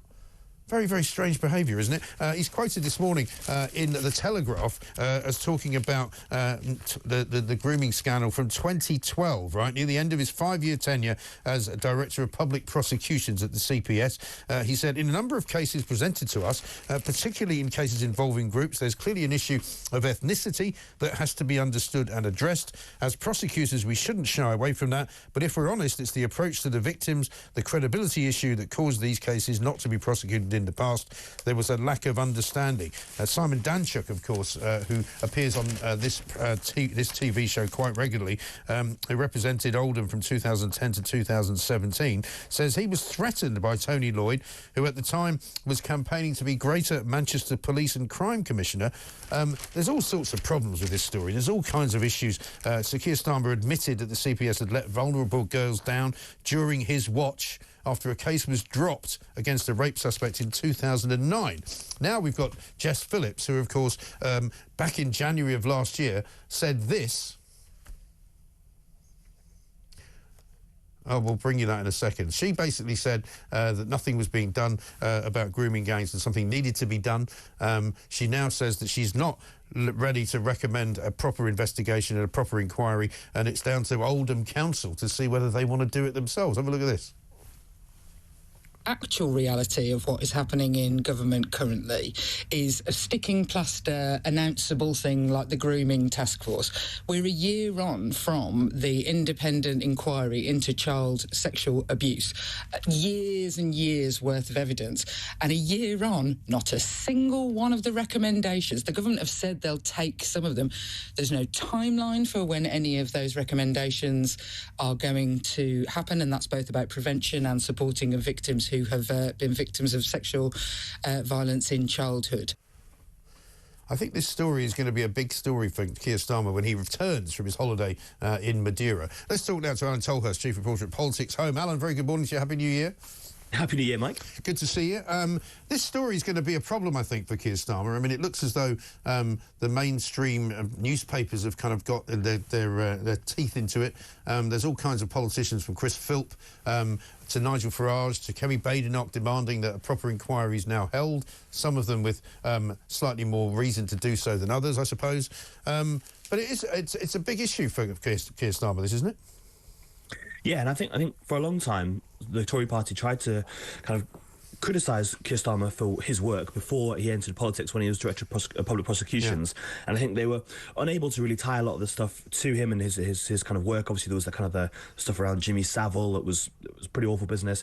But the fact is that this clearly relates to a time towards the end of his tenure as DPP, when there was a massive failure, clearly, amongst kind of local prosecutors and then perhaps as wider prosecutors to actually tackle these gangs. And so I think we're going to continue to kind of hear quite a lot about this, because clearly, as you know, Jess Phillips herself pointed out there earlier this year, there was a 7-year inquiry by Alexis J from 2015 to 2022 into an independent child sexual abuse inquiry, and a lot of those recommendations that came out in 2022 were not enacted by the previous government, and there is still going to be continued calls to make sure those things are enacted so that things don't happen again. And until they are, and until the government kind of moves forward with this stuff, there's going to continue to be questions about what was done and what wasn't done back when Keir Starmer was at the CPS. Yeah, because up until now, I remember there was an exchange between Boris Johnson and Keir Starmer about Jimmy Savile, which everybody was kind of all over the place about. Nobody thought it was right. Some people thought it was good, you know, but it kind of came and went. Whereas this is Keir Starmer actually admitting previously that there was a problem. So once he's admitted there's a problem, then why on earth would they then be able to say we don't need an inquiry into what happened at Oldham when clearly he's not happy with what happened at Oldham? Yeah, it is interesting. And clearly, obviously, other local councils, Telford, Rotherham, and actually Greater Manchester itself, have conducted their own inquiries since that 2022 inquiry finished. And so I think the government, I guess, is saying that it's consistent that it's for local councils to do so. We know that the previous Conservative administration, Amanda Soloway, when she was the Tory safeguarding minister, the position that Jess Phillips is now in, rejected a similar call from Oldham Council to launch an inquiry led by government. So it's clearly kind of a consistency issue. But I think, as you say, there is going to continue to be pressure on this, essentially, to push through this. These things go back a long way, and it doesn't feel, a lot of people don't feel that we've moved on from it successfully. Yeah, no, well, I mean, it's still going on now. I mean, there are still cases being prosecuted even as we speak. Yeah. And so, you know, somebody was saying to me earlier today that might be used by Starmer and Labour as a kind of a means of sidestepping it and say, oh, no, but there are still, you know, live cases, we can't talk about it. But there's no reason why there can't be a proper investigation. And I think Jess Phillips is going to have a problem here as well. And also, just to make matters even more interesting, Elon Musk has decided to put both of his feet straight into the whole thing. What are you making of that? Yeah, well, I think the problem for, you know, I think for obviously, if you look at the kind of public support for Elon Musk, it's quite low amongst the broader population. It's even amongst reform voters, it's not that high. And I think when you see him overtly supporting Tommy Robinson, a person who has, you know, a lot of people are repulsed by in this country, I think that means that it's less likely to get kind of wider play. I think that clearly Elon Musk is going to be very popular with a small proportion of people, mainly kind of reform voters. I don't think necessarily, you know, he's going to be able to galvanise wider support. Yeah. I do think I'm not sure it's about support, though, Alan. I think it's more about just the high-profile nature of what he's doing, you know, because he's basically keeping the story bubbling along. Because what I think most people in Labour would probably like for it to do is to just disappear and for there to be a new, you know, horizon coming next week when, you know, there's a new year where they can talk about change. But as long as Elon Musk is continuing to put out millions and millions and millions of tweets, and which are viewed by hundreds of millions of people, you know, that's going to continue to pressurise the government, it seems to me. And I think you're right about the Tommy Robinson thing, you know, because that creates a problem for Nigel Farage, who's as leader of Reform, has always distanced himself from Tommy Robinson. So I think that, you know, Nigel will be trying to have conversations with Elon Musk and possibly Donald Trump to say, well, you know, would you mind, like, leaving that bit alone and going after the Prime Minister without actually mentioning Tommy Robinson? Yeah, I think you're probably right. And I think it's kind of interesting for people like us in the media is how you kind of cover Elon Musk, because, you know, as you say, he tweets stuff out from Twitter. Most people in this country are not on Twitter, essentially. You know, most people don't look at them. Fewer and fewer people are on Twitter now. But he is also a key ally of the person who's about to become the president of the United States. And so therefore, it's how much do you say when you know, we had this long conversations during the last kind of Trump presidency about, do you lead your news bulletins on a tweet from Donald Trump? Like, are there more important things than what, like, someone has just said on Twitter, essentially? And I think we're going to continue to have those conversations, you know, as Elon Musk, if he's tweeting more and more on this kind of subject, how much do you kind of lead with that, and how much do you say it's kind of not that important, it's just him using kind of bully pulpit from across the pond, you know, shouting about UK politics that he doesn't have a huge amount of knowledge about? And I think that's going to be a definite kind of you know, situation for us to try and work out. I think you've just very well, in a nutshell, put the problem to the BBC as to how they approach things in this country. That's why the media in this country is so screwed up, because they look at personalities instead of news. News is news, right? I come from an old-fashioned background. News is basically something that somebody doesn't want you to know about. At the end of the day, that's news. You know, news is not, you know, let's do a nice little puff piece on some social care policy that Labour are kind of going to touch up. You know, let's not try and identify what Keir Starmer's talking about in his Christmas message. You know, I watched some of the news shows over the course of the last week, and quite frankly, they were useless, completely utterly useless, not covering proper stories. You know, people in this country do care about what Donald Trump says. They do care about what Elon Musk says, because these are people who have an influence on the world. What they don't care about is what Kay Burley thinks. well, yeah, I would take that up with Kay Burley. I wouldn't want to get into a row between you two. But you see what I mean, though? I mean, it's not about whether people who run the news business in Britain think Elon Musk is a newsworthy individual. You know, there's still hundreds of millions of people that use Twitter every day. The fact that he's sitting next to the President of the United States of America makes him newsworthy. Yeah, but when it comes to British politics, he doesn't have any...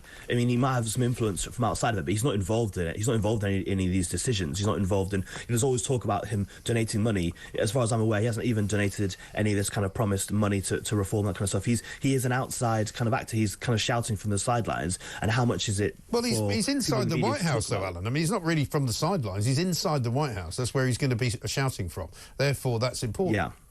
Yeah, well, actually, I think one of the key stories of 2025 is going to be that relationship between Donald Trump and Elon Musk. I think I'm not sure how close he might end up being. I think that Donald Trump's probably going to grow tiresome of Elon Musk's influence, I would imagine, as this year goes on. It'd be interesting to see how their relationship kind of develops, I think. Let's look at what Labour are now not doing as well. Social care overhaul delayed for 3 more years. Front of the Times today. More business that they're supposed to be doing, which they're now not doing. Yeah, and it's a very depressing story, I think, for a number of reasons. You know, the fact is that no one's going to grasp the nettle on social care for a long, long time. Multiple successive governments have failed to tackle it. It's a very difficult one to try and sort out. It's very expensive, it's very messy, and it's going to be, you know, people are going to be upset. Wherever you kind of set the floor or the ceiling on how much people have to spend on care in later life and social care, it's always going to be massively controversial. You know, Andrew Dilnot was commissioned a long time ago to do this kind of report into it. Those reforms have sat in a drawer for a long time, not being enacted by successive prime ministers. And again, Labour came in saying they were going to have this plan for national kind of social care plan, and it looks like that's going to be pushed back further. The fact is, this new commission they've announced today, you know, by Baroness Casey, who's very well respected, but that commission is not going to report back its final recommendations until the end of 2027, the beginning of 2028, which effectively means that no changes, no kind of announcements from this are going to be enacted in this Parliament. It's effectively, the announcement today is Labour saying they're going to push this back to a second term, that they don't want to tackle this issue, you know, in the first term. And, you know, we talked earlier about inquiries and, you know, how useful they are, and commission. I think often with these kind of commissions and stuff, it really is about not actually tackling the issue, but just pushing it further into the future and saying, so whenever any difficult questions come, you say, oh, well, we put it out to a royal commission, we want a cross-party agreement on this, we'll wait until the results of this commission before we implement it. Meanwhile, social care, it continues to be in crisis. Anyone who's had any you know, relationship with it in the last few years knows that it's in crisis. Huge amounts of vacancies, a complete lack of spending, and you know, it affects the whole system, because if you can't effectively have good, effective social care, then you have beds blocked in hospitals, you have people unable to come in through A&E, all those kind of problems as well, in community care as well. Yeah. And so, yeah, it's well, it tells you where their priorities lie, doesn't it? Which is basically not with helping people. It's just with, you know, pushing their own particular agenda. Alan, good to talk to you. Thanks very much indeed. Alan Tolhurst, Chief Reporter at Politics Home. We know where their agenda is, because it turns out, according to the front page of Daily Mail today, NHS managers' salaries have soared by £1.1 billion in the last decade alone. They've lost doctors, they haven't sorted social care, they haven't fixed the ambulances, they haven't fixed A&E, they haven't fixed the waiting times, but don't worry, all the managers are a lot better off. So that's all right then. 0344 499 1000. Let's have a voice note from Dave. Morning, Mike. Dave from Essex. I'm moving to Thailand, mate. I'm 66 in September, and my house is going up for sale this month. I'm done. I don't recognise this being my country anymore, so I'm moving to a better place. Well, listen, we wish you well, Dave. We're sorry to leave you to see you go. Maybe come back from time to time as we try and improve the country. I'm going to be here fighting for it. I don't blame you for going. A lot of people are doing exactly the same thing, and that is what this bleeding government is causing. Sharon from Staffordshire says this. Morning, Mike. Happy New Year. Tell Tesla CEO Elon that we don't need another grooming inquiry again. We've had enough inquiries already. How much more inquiry do we need? Is he going to pay for another one? Well, I mean, seemingly there needs to be an inquiry, because apparently Keir Starmer has got an awful lot of questions to answer. This is Talk.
across the UK. On DAB+, on YouTube, on the app, on your mobile. The home of common sense. This is Talk. Welcome back to Morning Glory, 7:43. I'm Mike Graham with you all the way through until 10 o'clock, of course. Stephen says this from Wiltshire. Glad to see you back at Morning Glory. You've been missed. I wanted to mention the NHS and just how bad it is. My wife had an appointment at the JR Hospital in Oxfordshire yesterday at 7 a.m. We had to be up at 4:30 a.m. to get ready to be there, as it's a 90-minute drive. We arrived at 6:55. My wife waited until 11 a.m. to be told, sorry, we have no bed for you. You would think if you were booked in, they would all have the things in place. The appointment on waiting lists has been 38 weeks so far. I can't believe how badly the public sector are doing. Who organises this show? They need sacking. Yeah, I think that is a problem. Let's talk to Caroline Abrahams, though. She's Charity Director at Age UK. Caroline, very good morning to you and a Happy New Year. And to you, Mike. Thanks for joining us. We've got big warnings about the weather coming up in the next few days. It's going to get very cold, -5, -10 in some parts of Britain. Not a great time to be not in receipt of the winter fuel allowance if you happen to be a pensioner. And we know an awful lot of pensioners are going to be very, very cold in the next few days. Well, we hope they won't be that cold, because we hope they will run their heating and they'll worry about their health now and think about paying their bills a bit later. And there is help available to people. If you are someone who's struggling with your bills, worried about running the heating, then please do get in touch with your energy company, who is under a duty to help you, or there may be help available from your local council. Or please, by all means, ring Age UK and we can check that you are at least receiving all the financial support that you're entitled to. But our worry is that lots of older people are going to try and brave it out over the next few days, and that will be really bad for their health. Yeah, because we know, for example, that an awful lot of pensioners are very proud people. They don't want to make phone calls which they think make it sound as if they're begging for money. I mean, the Times had a couple of interviews this week with some pensioners who just say, we can't afford to turn the heating on, and so they sit around with extra clothes on. Some of them don't get out of bed. You know, I mean, some of them may know that there's help available, but some of them may not want to ask for it. Yeah, I think that's fair. But the problem is that while those strategies may be okay when the temperature is above freezing, once it gets as cold as it is today, and it's going to be over the next few days in most parts of the country, even where I am here in London, there's a really hard frost. That's not going to be good enough to keep you fit and well, particularly if you've got an underlying health condition. You do need to look after yourself, and that does mean staying warm. Exactly right. And this is just the beginning, really, isn't it, of winter, because everybody assumes, you know, we're into January, it's the new year, don't know, you know, nights are getting shorter, suddenly it's going to be spring. We've got another good 2 months of this, really. Yeah, winter is just beginning, and lots of older people contacted Age UK over the autumn saying they were worried about this moment when winter really hit and whether they would be able to run the heating or not. But as I say, our advice is please put your health first, and let's see what more help we can get you, you know, to help pay those horrible bills. Yeah. I mean, I know you guys quite often talk to governments and things about what they are planning to do. Is there any hope for anyone that they're going to reconsider the way they've done this? Because I think I spoke to yourself or some other charities around this when the policy was enacted. And a lot of people said, you know, they didn't have to do it straight away this year. They could have said, we're going to do it next year. They could have prepared people slightly better for it. They're not really going to make that much money out of it. They're not going to save that much money out of it. It seems kind of unusually cruel, doesn't it? Well, I'm afraid I can't give, you know, your listeners and viewers any hope right now that there is an imminent change coming that's going to make it better. The thing, I suppose, that will change for people that we know about is that the state pension will go up from April, but that's not much consolation if you're looking at your money now and wondering how you're going to pay the bill. Yeah. It's this winter that's the problem. It always was going to be the problem. So it's not too late for the government to bring forward some help, but they're not telling us about it at the moment. No. I mean, they keep saying that, oh, well, you can apply for pension credit, but I mean, that's quite an onerous business, isn't it? You've got to answer a load of questions. You probably have to do it online. A lot of pensioners aren't able to really do any of those things. Well, we know about 1 in 3 of all the older people who are entitled to pension credit don't get it. That's the worry. So that means there are lots of older, millions literally of older, certainly hundreds of thousands of older people in our country who are on a very, very low income, who really are entitled to that money. They don't receive it. So you have to wonder how they're managing, not just with their fuel bills, but with everything else. Yeah, exactly right. It's shocking, really, isn't it? Caroline, good to talk to you. Thanks very much indeed. Caroline Abrahams, their charity director at Age UK. Still, Keir Starmer's OK, though, because he's in Madeira, where it's nice and warm, where you can jump the queue, get on a toboggan and just enjoy himself and kick back for a while, because he deserves another foreign trip, doesn't he? He hasn't had many. I mean, he's only had about 18 since he's been in. That's approximately 3 a month. It's quite a lot. He spent at least a month in the air, just flying. I don't know why. Let's get a voice note from Bridget. Good morning, Mike. Happy New Year. Great to see you back. We've missed you. It's Bridget here from a cold and snowy France. With regards to the disgrace that is Jess Phillips and Starmer. Now that the case here in France regarding Giselle Pellicot is over, the French are watching with disbelief at the public inquiry refusal by this beep storm of a government. Keep up the good work, Mike. Great to see you in the mornings again. Bye for now. Bridget, thanks very much indeed. Interesting what she says there about the French, who obviously had that very high-profile rape case going on for the last several weeks in France, where the husband was found guilty of allowing his wife or enabling men to rape his wife repeatedly over years and years and years and years. And for them to now be paying attention. And again, despite what Alan Tolhurst may think, the fact that Elon Musk is bringing this to the attention of millions and millions of people around the world, hundreds of millions of people around the world, means that this will put even more pressure on the likes of Jess Phillips and even more pressure on the likes of Keir Starmer. How about this from Mark in Selby? He says, Magic Mike, Happy New Year. An epiphany came to me this morning. Watching Labour's antics is like watching The Wizard of Oz. We have all seen behind the curtain and do not like what we see. Starmer is the scarecrow, brainless and wearing other people's clothes.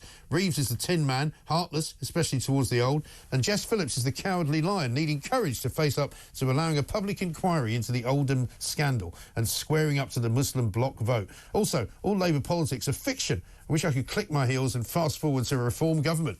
Yeah, you're not in Kansas anymore. This is Talk.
And you're going back to the old days of the old copper walking round, and they knew everyone, and they knew who was up to things.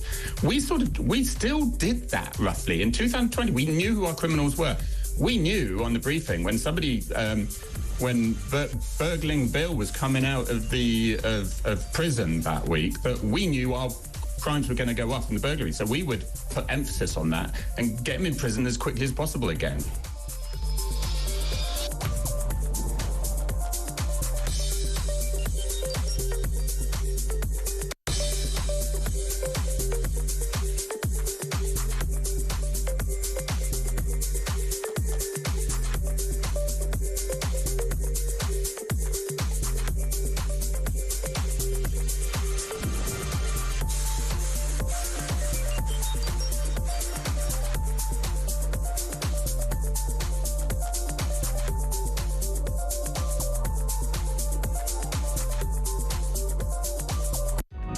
across the UK.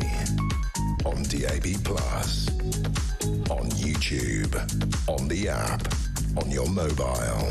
The home of common sense. This is Talk. Welcome back to Morning Glory, 7:53. I'm Mike Graham with you all the way through until 10 p.m. a.m. I should say, not p.m. This is the first show of the new year. It's 2025, so Happy New Year to all. If you're only just joining us, where have you been? We've been here since 6 a.m. The sun is rising. It's very cold out there, mind you. The Grit Escape is what it says on the front page of the Daily Star. Travel firms booking 2 holidays every second as we jet off to avoid a nasty blast of snow and ice. It's coming this weekend. It's starting probably today, Friday. Let's talk to Steph Galto, as a meteorologist, to tell us what to expect. Steph, very good morning to you. Good morning. Cold, isn't it? It is a bit, although I walked out of the house this morning, actually, and I thought I was expecting it to be colder. There wasn't sort of frost on the actual pavement. A couple of the cars had a bit of frost, but it wasn't completely, you know, white out, which is what I was expecting. It might surprise you then to hear that the coldest temperature at the moment is -7. Blimey. That's in Oxfordshire. Very, very cold. It's a little bit less cold, as it were, over northern England and Scotland, just to a little bit more in the way of cloud cover. So the coldest part at the moment is in the southern half of the UK. Right, very okay. cold. And what about the snow? Because, I mean, I know that some people hate it, but the kids always like it when it snows, and it would be nice to have a little sprinkling, wouldn't it? Yeah, my little ones love a little bit of snow, but I like it when it melts after not too long. So snow around the coasts in the north at the moment, mostly. But it's Saturday when things get really exciting. So because we've got the cold air over us, we then get this big low pressure that comes in from the southwest, and that slams into the cold air and all turns very wintry. So there'll probably be some snow on the leading edge of that in the south, but it'll turn fairly readily to rain. And then it's sort of from South Wales up towards Peterborough and for northern England, sort of that area, where we're going to see some snow that's probably going to stick around for a while, sort of Saturday night. Okay. So we're looking at 5 centimetres quite widely in that area, and over the high ground obviously more, so maybe 40 centimetres across the Pennines. Right. Anything in London or in the cities, do you think we'll have any? Well, I remember it's a few years ago now, maybe 3 years ago, we had quite a big snowfall at one point in December, which was rather nice. Well, never say never, but at the moment it doesn't look like London's in the firing line. Birmingham, though, Manchester may well get quite a bit of snow. Leeds, you know, so many of the northern towns and Birmingham, but further than that, southwards, probably it'll be a little bit of snow turning to rain. Well, presumably it will prevent all trains from running, you know, there'll be traffic jams everywhere and planes will be diverted all over the place and we'll all be just stuck here. Could I say yes? Probably, absolutely. Steph, thank you very much indeed. Steph Galter there, meteorologist, on the coming snowfall. Probably going to be hitting around about Saturday time. Maybe not today, but it would be nice, wouldn't it, to have a bit of snow? Obviously, pensioners who are freezing cold are not going to be too happy about the way the weather is. But as we heard from our last guest from Age UK, there is help if you do need to get some. Do try and reach out, if nothing else, to Age UK. Because they might be able to tell you precisely what you can do. And as they say, if you're worried about putting the heating on, don't. Just put it on, right? And if they come for you and say you owe them loads of money, then talk to me about it. Let's talk to Tony, who's in Milton Keynes, wants to talk about the election petition. Tony, very good morning to you. Happy New Year. Good morning to you, Mike, and Happy New Year to you too. Yes, what can I do for you, sir? Well, the petition has exceeded the 3 million mark. Yes. Now, and is due to be debated on Monday. Yes, it is, isn't it? Yes, indeed. Now, my prediction is that it will be in the Westminster Hall. They won't do a proper debate Parliamentary on it. debate. I don't know what the rule is on that. I think they have to debate it surely in the House of Commons, don't they? Well, no. All the other petitions have been debated in Westminster Hall. Have they? They've never really given them due prominence. Yes. And yet again, my prediction is that they'll try and sweep it under the carpet. They will. We've got John Rentoul coming on in the next hour. We'll ask him as to what will happen to it. The problem is that I talk to quite a lot of people, because I'm an old geezer with plenty of time on my hands. Yeah. And on 2 occasions, people have made comments that I've thought were quite aggressive. About what? About the situation.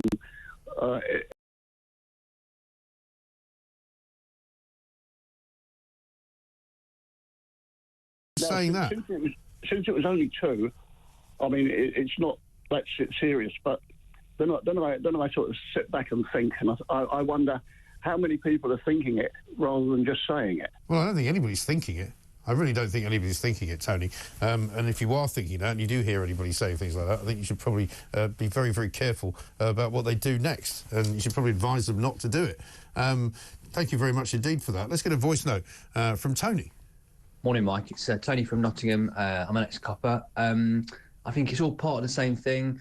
It's all to do with two-tier policing. It's all to do with police treating different groups and different communities differently. That's what it's all about. And I think if it was groups of young, vulnerable Asian girls or Muslim girls that have been targeted by big gangs of white men, I think there wouldn't be a cover-up. I think it would have been dealt with it entirely differently. Thanks again, great show. Cheers, yeah, I think Tony, you're absolutely right. No, there's any question about that. Martin in Cheshire echoes that. He says, let's have it right. The grooming gangs are actually predominantly Pakistani male paedophile rape gangs. It's absolutely disgusting that it has and is still being covered up. The perpetrators and those that knew and covered it up should all be in prison. And he says, keep up the good work. I think that's right. There's no question, is there, that the Labour government currently in place should be doing more. The idea that Keir Starmer hasn't said anything about it, the idea that Jess Phillips is now denying that there needs to be an inquiry, saying, oh, it's down to Oldham Council, is entirely wrong. They've got it completely wrong. They need to get it right. It's as simple as that. Coming up in the next hour, John Rentoul's going to be here. We'll ask him what's happening.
Across the UK, on DAB+, on YouTube, on the app, on your mobile, the home of common sense.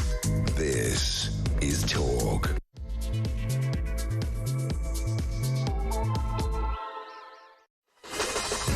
2 minutes past 8. Welcome back to Morning Glory. It is the first Morning Glory of the brand new year, so a very happy new year to you. If you just joined us, we have been here since 6 o'clock, of course, because we are here for 4 glorious hours every single weekday morning. It's 2025. This is the first show of the year. We've got plenty to talk about. Snow and ice forecast, so of course councils won't grit the roads as usual, says Mick. Well, apparently they are going to have enough grit this year, they say, but we'll see about that, because an awful lot of parts of the north of England are already underwater. So there's not much point in putting grit down on that, is there? Because it's basically going to be just black ice all over the place. We shall see. We'll keep you updated on it. If you've got anything to update us with, of course, in terms of travel, in terms of trains, they had more strikes this year already. Yesterday, the train companies were on strike on the West Coast Main Line, as were they were on New Year's Eve as well. So they completely kiboshed anybody who was hoping to travel up the West Coast Main Line. Let's see. They're going to do it every Sunday now from now until May as well. Fantastic. 0344 499 1000. Coming up, we're going to be talking to Liam Duffy, who's a counter-extremism expert, about what happened in New Orleans and in Las Vegas over the course of New Year, where 16 people, all told, ended up being killed because of a truck attack in 2 separate places. The FBI say they're not related, but has America now suddenly woken up to what we've had to deal with for the past several years, and that is homegrown terrorists who become somehow radicalised by Islam in one way, shape or form. 0344 499 1000. If you've forgotten how to get in touch, here's how you do it. Morning, Mike. It's James from Blackburn. It's great to have you back. Just regarding wish you were here, Keir. I see he's gone away again. Morning, Mike. Great show as always. Happy New Gear. Oh, sorry, that was for Keir Starmer. I've just watched the trailer for this, and Meghan returns. Jesus Christ. It's like a crummy Hallmark movie. Loving the show. Yeah, we'll have another look at that Meghan, a crummy Hallmark movie, coming up very shortly. Tom says this from Northumberland. Morning, Mike. It's great to have you back on the airways. Best wishes for 2025 to all the team at Talk. I often think, can this useless, cruel Prime Minister and government get any worse? And yes, just as we expect something else comes along. Jess Phillips should be hanging her pathetic head in shame. I think that's absolutely right. We'll be showing you some footage during this hour as well of an Albanian burglar who's been deported twice, keeps coming back, is now taunting the Home Office by sending out videos about how much he's enjoying himself living the high life in London. This is Morning Glory. Let's get it on.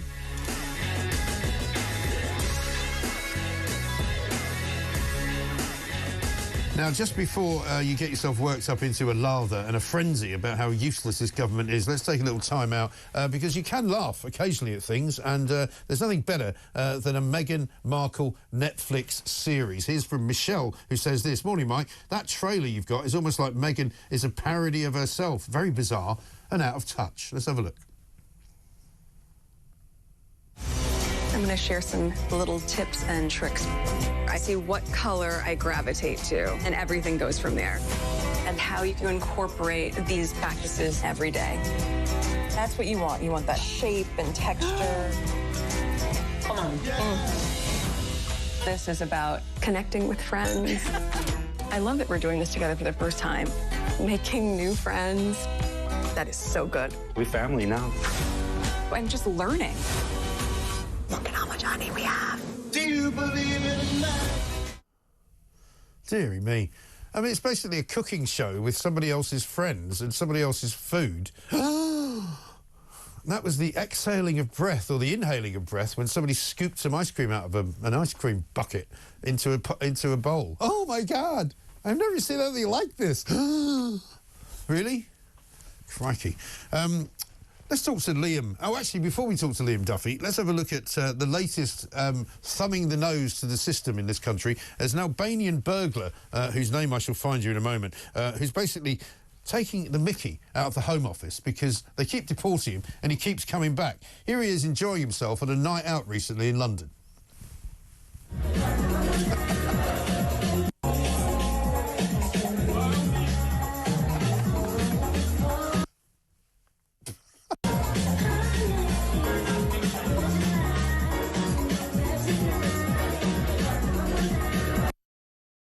That's great, isn't it? There he is. His name is Dorian Puka, aged 28. He's been jailed and deported twice for burglaries, posted a picture of himself celebrating the New Year in a nightclub while smoking a shisha pipe and with a belly dancer in the background.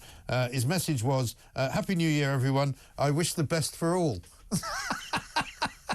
Amazing, right? After 3 months ago, he posted videos of himself driving a £300,000 Ferrari around the streets, and he keeps sort of showing off his Rolexes.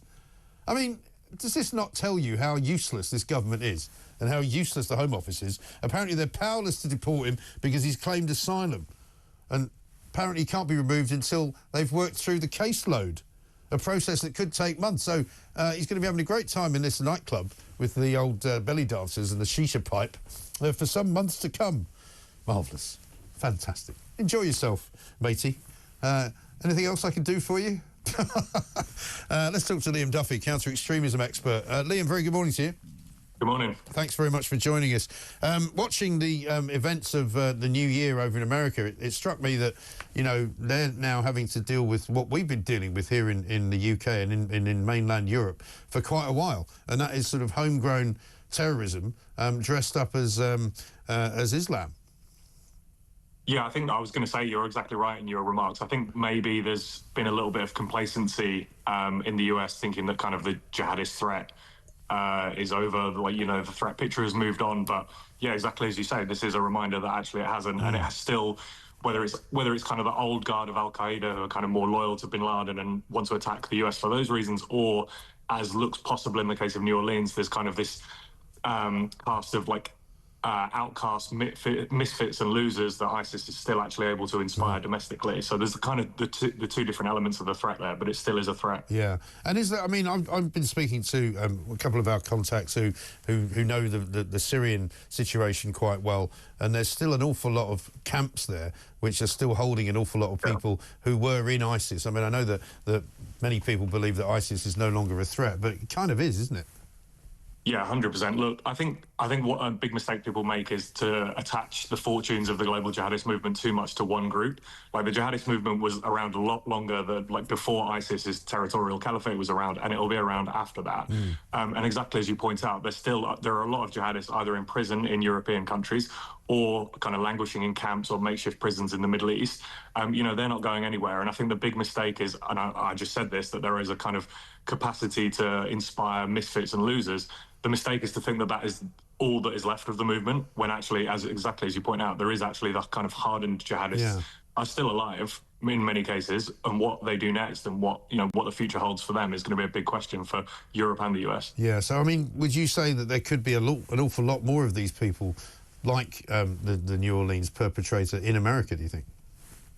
Oh, without doubt. I think the FBI is investigating several hundred ISIS-related cases. I think I saw some research from a researcher called Aaron Zellin that said there have been over a dozen ISIS-related arrests in the US in the last year, which is small compared to some Western European countries, which has borne the brunt of the kind of jihadist ISIS threat. But it's still significant, and it is, as you said in the introduction, it's just a reminder that it's not gone anywhere. No. And, I mean, it's been relatively quiet, thankfully, here. I mean, we've obviously seen some attacks in Germany. We've seen other attacks in other parts of Europe. But the UK has been, supposedly anyway, relatively calm. But is that more by luck than judgment, do you think?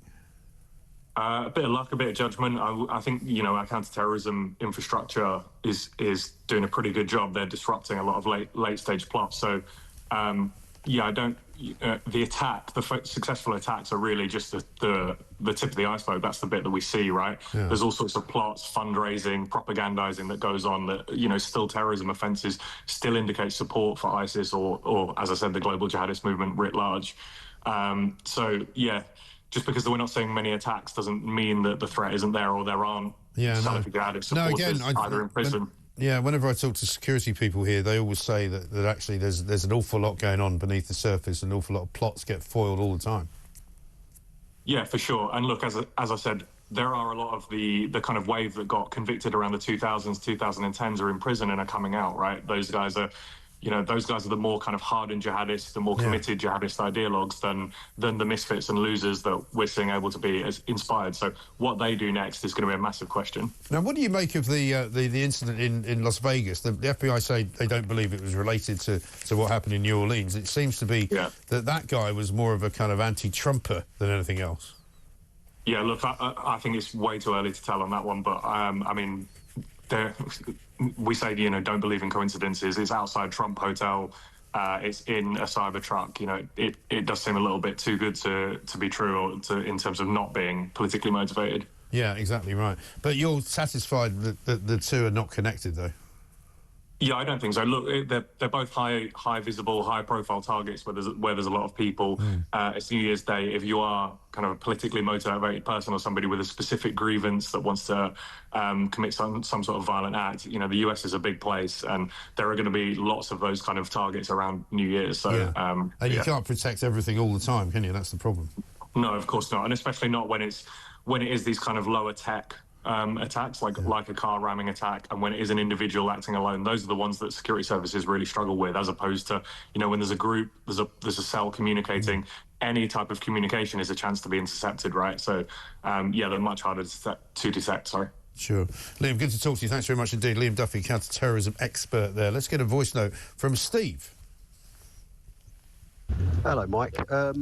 I see there's a big outrage about Musk shouldn't interfere in British politics, right? It was perfectly all right when Labour sent over dozens of delegates to America to campaign for Kamala Harris in their election. So what was the difference, really? Oh, yeah, that was absolutely fine. Well, the difference is that when Labour do something, it's OK. And when anybody else does something which is against Labour, it's not OK. I mean, you know, that's what the situation is, isn't it? How about this from Glenn in Leeds? He says, Labour will run away from the thought of a grooming gang inquiry because it might implicate some of their MPs and councillors in a cover-up. You don't say. And Mark in Caterham says, morning, Mike, we've seen for years what's happened by ignoring things people from certain communities has done to this country, and surely it can't continue. All parties have failed us by failing to act as the media says. You question this and you're a racist. It's true. And I think the chickens are now going to come home to roost, literally. And I think that's why 2025 is going to be the year of common sense. Let's talk to Chris, who's in Cambridgeshire. Hello, Chris. Hi, Mike. I'm watching an American report on that Musk bomb. Yes. Evidently, both of those vehicles were hired from the same place. I heard them say that, yeah.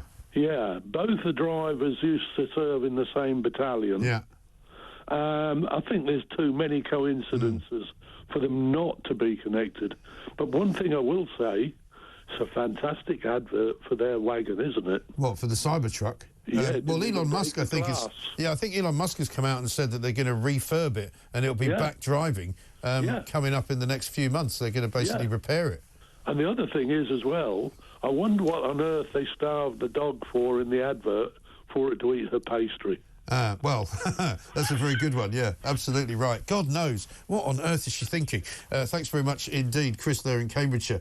One from Dave, who says, morning, Mike, Happy New Year. Social care is messy and expensive. What could be more messy and expensive than net bloody zero? And they're throwing billions of our money at that. Push it back 3 years to give this despicable mob something to promise to deal with, to kid the gullible into giving them another grim term, which they'll then fail to deliver. Well, I mean, this is unfortunately what the Labour government is now all about, because we know what their priorities are. Their priorities are going after the hard-working parents who decide to better their children's lives by sending them to private schools, sometimes working 2 or 3 jobs to do so. We know that they like to punish pensioners because they don't really vote Labour, so we'll take their winter fuel allowance away from them. We know that they're going to employ more people in the public sector and give them more money, because that's what they're doing. We've seen the story in the Mail today. £1.1 billion has been given to managers inside the NHS, taken away, actually, from people on the front line. We also know that they want to punish anyone that runs a business because they put national insurance up, they put taxes up, they've made it sure that farmers won't be able to pass on their farms. We know precisely what they think is their priority because we can see what they're doing, and we can see what isn't their priority by the things that they put off. They don't, for example, want to have an inquiry into what happened in the grooming gang scandal in Oldham.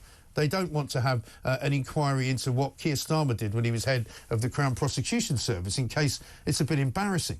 They also don't want to do anything about the numbers of people coming here on small boats. More people coming here this year in 2024 than ever before. Up by 1/3 since Keir Starmer took over in July.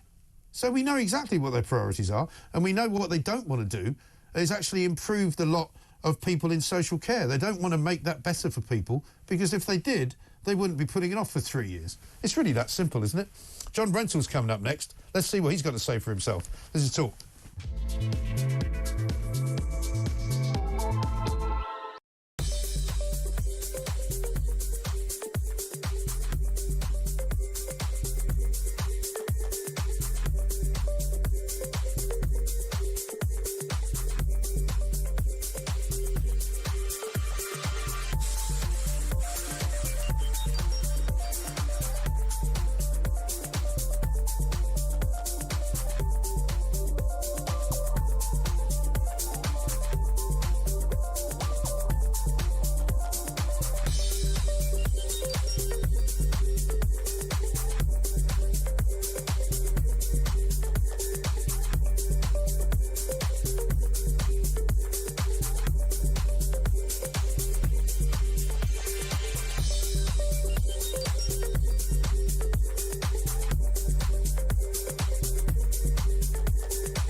a lot of speculation around, and this is part of the problem, and this is why it's better the authorities don't label in a public domain until they're certain, because it creates uncertainty. The labels are important when it comes to dealing with and getting access to resources. So, as soon as it's declared as terrorism, it'll go from a local New Orleans thing to an FBI, it'll go to a national thing. And the same in the UK. If an incident happens, it goes from being a local police issue to a national counter-terrorism police issue.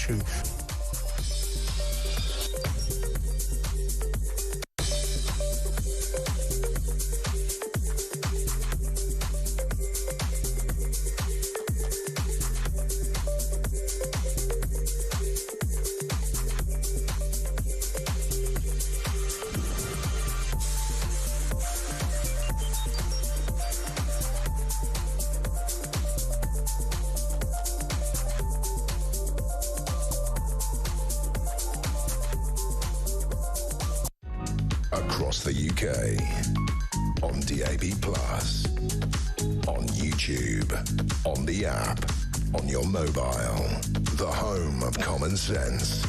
This is Talk. Welcome back to Morning Glory, 21 minutes past 8. This is the first show of the new year, the brand new year, 2025. Welcome to what I'm calling the year of common sense. You could call it year zero if you want. It's the year that the world wakes up and suddenly goes, hang on a minute, what have we been thinking? What have we been doing? Why is this the case? Even Wall Street is now going back on its heels over net zero. I think we've got a voice note prematurely jumping in there from Mark. Let's have a listen. Morning, Mike. It's Mark in Lancashire. I think a major point that a lot of the outrage about Elon Musk from the left, a major point that they're missing is that everything that Musk has been saying will have been after consultation and total approval of the next president of the United States. So it's not just Musk being a lunatic and flying off the handle. This will be a calculated attack on the British government, the British establishment, for all the injustices that they've wrought on the British people. I'm not sure I agree with that, Mark, to be honest. I think Donald Trump and Musk are close political allies, and certainly it would appear that Musk is going to be working for Trump. I don't think Trump is approving what he does. I don't think Musk is that kind of individual. I think Musk does do a bit of flying off at the handle. I think he does do a bit of what you might call freelance tweeting. After all, he owns the whole product, doesn't he? He can do what he likes. He doesn't even have to, block himself or suspend himself. He can do whatever he wants. He can say whatever he wants. Some of what he's saying is obviously cutting through. Some of it is clearly bonkers. But, it's all very entertaining. Let's find out what John Rentoul makes of it all. Chief political commentator at The Independent. John, very good morning to you. Good morning, Mike. Happy New Year. Happy New Year to you. I'm happy to report to you that Keir Starmer is just as unpopular in 2025 as he was in 2024. So, in some ways, that's good news for him. It hasn't got any worse. It hasn't. And, he did run into a spot of trouble in Madeira on his holidays, getting booed. I mean, you would have thought he'd learnt by now not to act privileged, but to queue jump on a popular toboggan ride in Madeira. That was a foolish idea. It wasn't right, was it? I mean, and again, you just find yourself asking the question, why did he think that was a good idea? As somebody pointed out to me on Twitter over the last couple of days, only Keir Starmer would want to go on a tobogganing holiday and find himself in Madeira, because obviously most tobogganing takes place in the snow. It does. For me, it does raise the question of, why holidays in Madeira are so boring that people will queue for 3 hours to run down a trolley. I know. On a hill. It must. I've never been to Madeira, and it must be. Apart from knowing that Ronaldo comes to there, I think that's about all I need to know, really. But also, wouldn't it have been sensible for him to not go somewhere where it's going to be warmer than here, when pensioners are going to be sitting around wondering whether they can turn the heating up as it turns to sort of -5? It might have been better for him to have been in Scotland or somewhere. Well, to go somewhere cold on holiday on purpose. Well, people do. I mean, David Cameron went to Cornwall. Do you remember when he could have gone almost anywhere in the world, but he went to Cornwall because he knew that if he went somewhere expensive where he would normally go with his family, he would be criticised. So he was smart enough not to do it. Well, I think he then sneaked off a few weeks later to somewhere a bit warmer abroad. But no, the Prime Minister's entitled to a holiday. He hasn't had a holiday since. But he's been away so much. He might have wanted to spend a holiday at home with his family, where he says he likes to spend most of his time. Whereas he's been away, on 18 different trips in 6 months. That's 3 trips a month. Well, quite. I mean, I don't like foreign travel personally, so I would much rather have a holiday at home. But it's up to him. I mean, if he wants a break in the sun, then he should have one. I mean, I think. When's he back? This puritanism about politicians actually having a break and a rest so that they can make good decisions, I think is absurd. Yeah, but he's not having a rest, is he? Because he keeps tweeting. He sent out his New Year's message, which was clearly pre-recorded. He hasn't deputised Angela Rayner to be in charge of the country in the same way that John Prescott was deputised when Tony Blair would go away. So he's actually not having a rest. So presumably he's not really on holiday. Well, you can't have it both ways, Mike. Either you're complaining that he's going on holiday too much, or you're saying he's not going on holiday. I'm not complaining at all. I'm not complaining, John. Let him manage his time as best he can. I think it's a good thing for him to get a break, and I hope he has a restful. He has had a restful time, because I think he's coming back today, isn't he? Is he? Well, I was going to ask you. I mean, you're the expert. I presume he will be coming back because Parliament's reopening on Monday. So you'd think he might want to settle in and put his feet under the table, move a few more portraits out of Downing Street, before the new year starts properly. But no, I'm not complaining about him going on holiday. I'm suggesting that it's not a great look to go to a warmer country when you've just taken the winter fuel allowance away from pensioners who are worried about freezing to death. I just think it might be wiser to go on a skiing holiday or go somewhere where it's cold. That's all. If you follow the logic of that, Mike, you'd be saying that no senior politician should ever go on holiday anywhere. That's not true. They certainly shouldn't go on a private jet. I mean, that would be... Well, he shouldn't go on a private jet. No, and I don't believe he did go on a private jet. I'll tell you what else politicians shouldn't do. They shouldn't charge us council tax for their second homes. But unfortunately, it would appear that there are 41 Labour ministers who are doing that, including Rachel Reeves, including Angela Rayner, including Liz Kendall, and including Ed Miliband and Joe Stevens. Several other names I can These are MPs who represent constituencies outside London. Yeah. Have to maintain a second home. Yeah. What's your problem with that? My problem is that lots of people have to maintain homes, and lots of people have to pay council tax. Lots of people have to maintain. All these poor people who have to maintain second homes. Lots of people have to pay council tax, right? I don't think that well-off MPs, particularly those who are asking everybody else to make sacrifices, should be claiming council tax from the public purse when they don't need to. What do you mean they don't need to? Why need to have a second home. Well, they don't need to have a second home. They've chosen. They've chosen to have a second home, which we have rather generously helped them to finance by one way or another. And I think that it would be a nice gesture, would it not, for people who continually tell us to tighten our belts, that they would also tighten their own instead of taking a load of freebies out of us. You're going to tell me. So you're going to tell me that Bridget Phillipson claiming £13,400 for her council tax is not a story? No, I don't think it is. No, I think MPs have to maintain a home in their constituency and a place to live in London. And I think they don't have to. No, that's not true. They don't have to do that. They could do something else. If they didn't do that, then you would complain that they never visited their constituencies. That's not true. Back in the 1950s, that's not true either. In London. That's also not true. You know very well, John, that there are plenty of MPs who have homes in places like Essex, and just to show how balanced I am, one of them's James Cleverly, which is easily reachable to Westminster by a short train ride, who also has a home in London, which we pay for. I don't think that's right. I think it's taking the mickey, and I think most people who listen and watch this show would agree with me. Well, of course they would, because it's an easy hit, isn't it? I mean... Well, you can't have it both ways either, John. If you live in Northumberland, I might accept that you have to have a second home. Not if you live in Braintree. Well, it's still quite a long way out of London, isn't it? I mean, if you've got late votes in Parliament, which happens, and, maybe... So spend a night in a hotel and charge that. You can do that. Yep. Well, you can do that, and it probably cost about the same as maintaining a place in central London. No, it wouldn't, John, and you know that to be true. But anyway, we'll move on from that. Let's talk about this grooming gang scenario, because we've now got Jess Phillips, who spent an awful lot of her time last year, before she was a minister, saying that something had to be done. Now she doesn't want to do anything. No. She says now we don't want to hold yet another public inquiry. No, that's not what she said, actually. No, she says that she doesn't want to order one, but she thinks that Oldham should make up their mind. So she's quite happy for them to have another public inquiry. She just doesn't want to order one. No, well, it's up to Oldham if they want to do an inquiry into their specific issues in their local area. Well, that's what she's being asked to do. There was an inquiry that reported 2 years ago on the national problem of child sex exploitation. Yeah, but not in Oldham. Chaired by Professor Alexis Jay. Plenty of recommendations, not very good ones in my view. Things like a public information campaign and better guidelines and all the rest of it, which by the way, I think indicates that public inquiries are not the answer to everything. Well, they're the answer to everything when you want them to be, though, aren't they? I mean, you thought the Chilcot inquiry was worth having.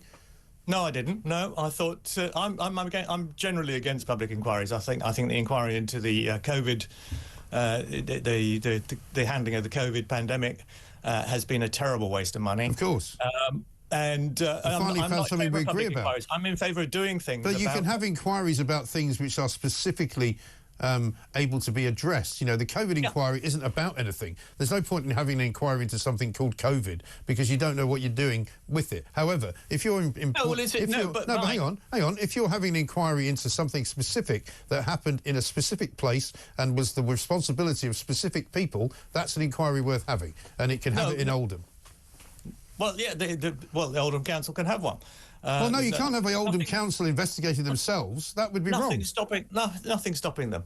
No, but you don't. Yeah, but that's like saying you should have, the government investigating their own government. That's not how it works. Okay, well, if there are specific allegations to be made, then let's. Well, there are lots of specific allegations to be made by people about the police, which have been made for years, by people about local councillors, by local politicians. Gordon Brown himself issued a statement saying that nobody should be prosecuted in these cases because he thought it might be creating Islamophobia. There's all sorts of things we could be looking into. No. This is just stirring it, Mike. I mean, this is. It's not stirring it at all. No, it's just. No. What I know what. I mean, you're not doing this. I'm sure. I'm sure you want to get at the truth and all that. I do. Elon Musk and others are seizing on this demand for a public inquiry in order to suggest that there's some kind of secret conspiracy going on. And as soon as you get into that kind of territory, especially when you've got issues of child sexual abuse involved, people become very, very worked up about it, and surely it would be better though. Some terrible cover-up going on. Yeah, but surely there has already been a public inquiry, a national public inquiry. It reported 2 years ago. These people deliberately ignore that. They refuse to pay any attention to it. They haven't read it. They don't even know what the recommendations were, and yet they want to insinuate that there's some kind of terrible plot going on, that dreadful things are happening, and dreadful things have happened. And dreadful things did happen, yeah. And nobody was held. And nobody, John. But hang on, nobody was held. Addressed. No, but nobody was held responsible for them, and that's what people are getting worked up about. Lots of people. I don't know if you've seen the reporting. Yes, I have seen the reporting.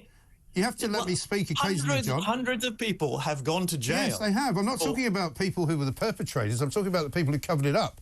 They haven't been investigated properly, and that is the point. Keir Starmer admitted himself that the CPS let people down under his own watch. He's admitted that. Because he did. Because he was doing something about it. But hang on.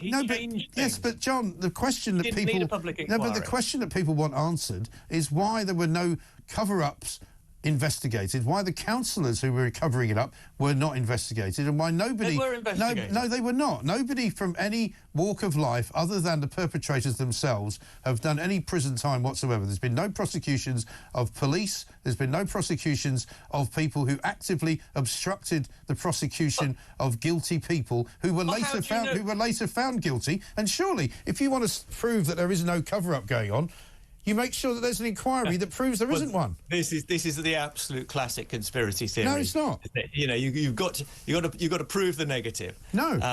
Otherwise, people are going to continue to assert that there's been a cover-up. I'm not suggesting that. You don't know. There has been a cover-up. There has.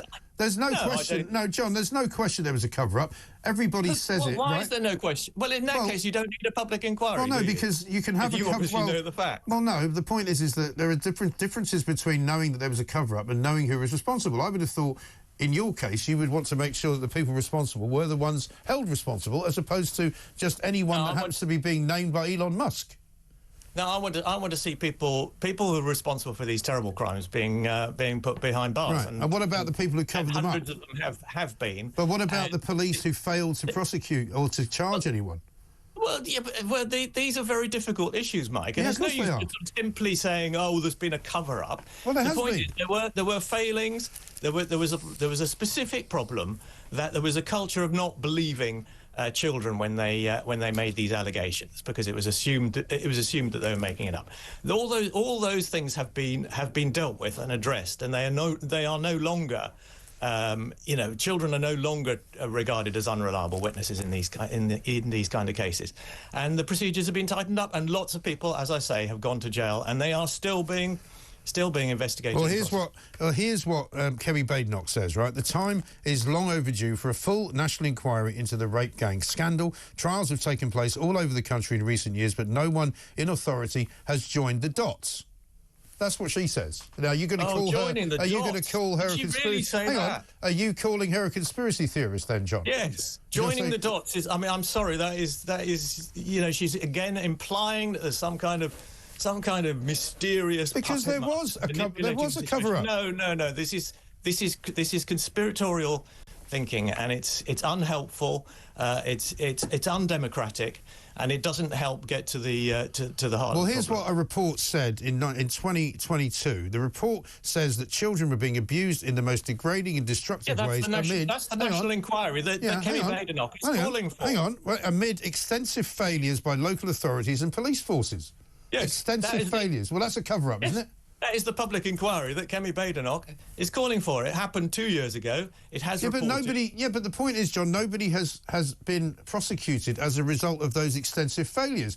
And when we talk about the post office scandal, when we talk about hospital scandals, when we talk about, baby scandals, maternity unit scandals, quite often people get prosecuted. Nobody in this situation has been prosecuted. That's all I'm saying.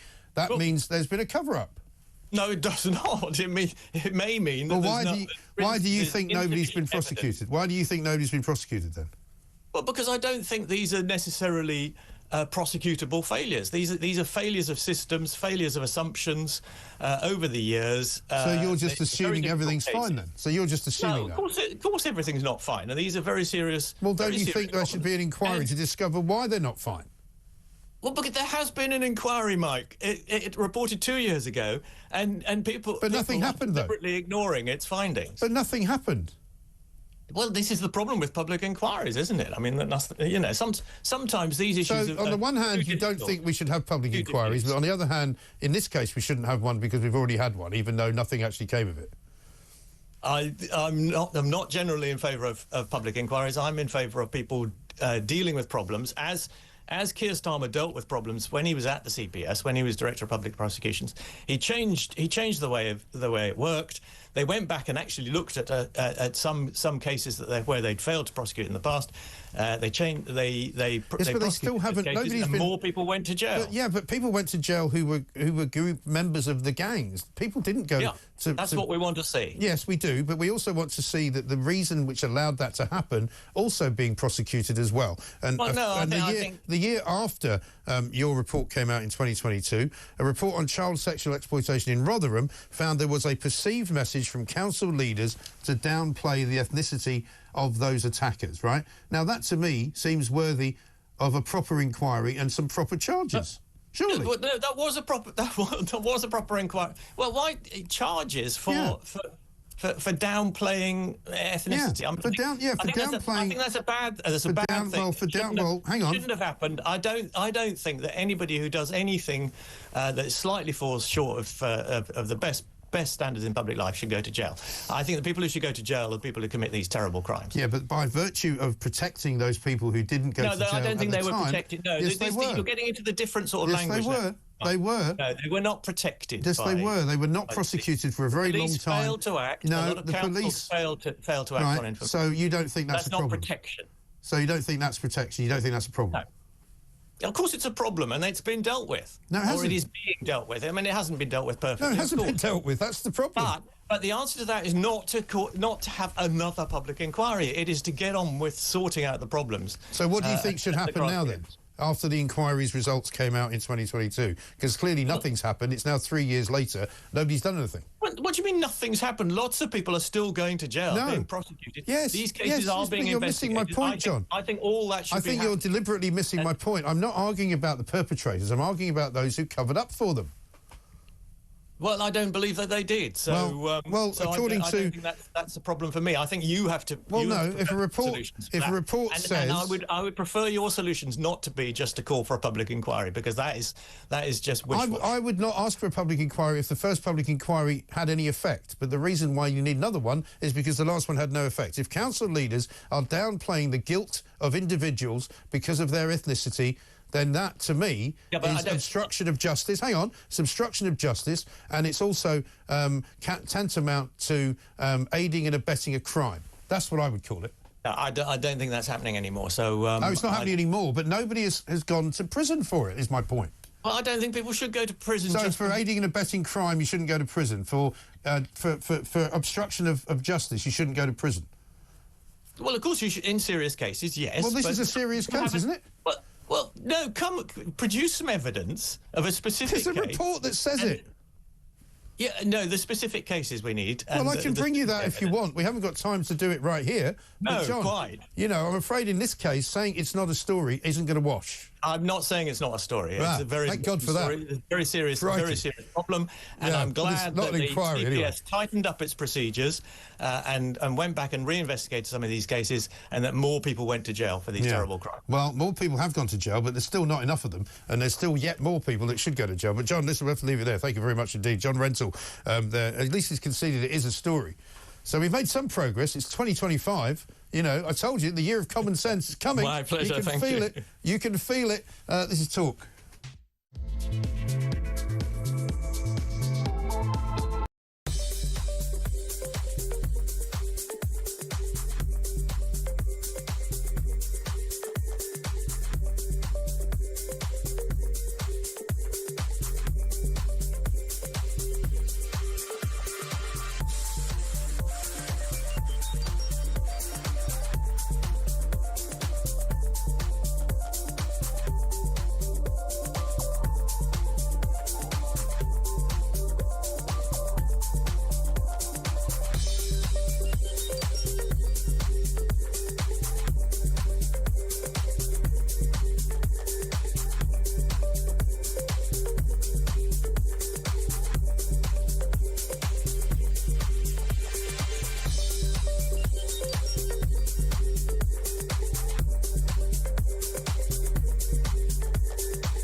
UK, on DAB+, on YouTube, on the app, on your mobile, the home of common sense. This is Talk. Welcome back to Morning Glory, 8:43. I'm Mike Graham with you all the way through until 10 o'clock, of course. It is the first show of the brand new year. It's 2025. Happy New Year to all of you. I'm calling it the year of common sense. I'm saying this is the year we are going to break through a lot of the nonsense that's been going on over the past 12 months, over the past 24 months, over the last 36 months, indeed. Kemi Badenoch might be talking about having justice now for the grooming gang victims and the rape gang victims. But, you know, of course, she could have been doing that more when she was in power with the Tory government over the past 14 years. Let's talk now to Samantha Smith, who is, of course, a victim of the grooming gangs and a sexual abuse survivor. She was abused for a decade as a child in Telford. I don't know if you were able to listen, Samantha. Very good morning to you. To what John Rentoul had to say just then, but I find it staggering that people like him will still say, well, there's been an inquiry and more people have gone to jail, but nobody's gone to jail, nobody's been prosecuted for this sort of aiding and abetting of all of this stuff that went on for so long, have they? Absolutely, and let's make it very clear, 96.5% of all sex abuse cases in Britain go unprosecuted by the CPS. That means they never see their day in court. My cases, along with thousands of other little girls in Telford, Rochdale, Rotherham, Oldham, Banbury, countless towns and cities across the UK, never had their day in court and never saw their abusers brought to justice, whether by Pakistani Muslim grooming gangs in the 80s or Pakistani Muslim grooming gangs in the 2010s or 2020s. And again, this isn't a crime of the past. Little girls are still being victimized. Little girls are still being plucked off street corners, thrown into taxis, taken into kebab shops, plied with alcohol, plied with drugs, and raped, exploited, murdered, and victimized by these gangs. This is a crime that is severely under-prosecuted and severely underrepresented in our overall national crime statistics, and the Crown Prosecution Service simply does not bring these cases to court enough. So for people to be saying that, oh yes, well, things have gotten better, sentencing has gotten better, if sentencing was better, then a convicted Pakistani Muslim rape gang member wouldn't be allowed to see his child and be released early from prison. A Pakistani Muslim rape gang member wouldn't have his request, wouldn't have the Home Office request for deportation denied on account of him being a family man. They wouldn't be able to still roam the streets, to still victimize their victims and then go back and operate again in the same towns and cities. This is not a Britain where justice thrives. This is Britain where the justice system is still as broken as it was 30 years ago. Yeah. And a lot of the councils in many of these towns are run by people who are known to the Pakistani Muslim rape gangs and people who, in fact, in some cases have even been part of that. And so what I'm interested in is the inquiry into what those people did, the aiding and abetting that went on, the covering up that went on, because despite what John Rentoul may be saying about many people now have been sent to jail as a result of their activities, yes, that's true, but as you say, many haven't. But also nobody has been prosecuted, it seems to me, either in the police or in local councils, for obstructing justice. And this is the issue when people like Jess Phillips, the great and the good, say that local inquiries are better than a national government-led independent inquiry, because local inquiries can only do so much. They can only go so far. They can't address the systemic issues. They can't address the wider offending patterns. They can't look at the systems and structures that failed little girls in towns like mine.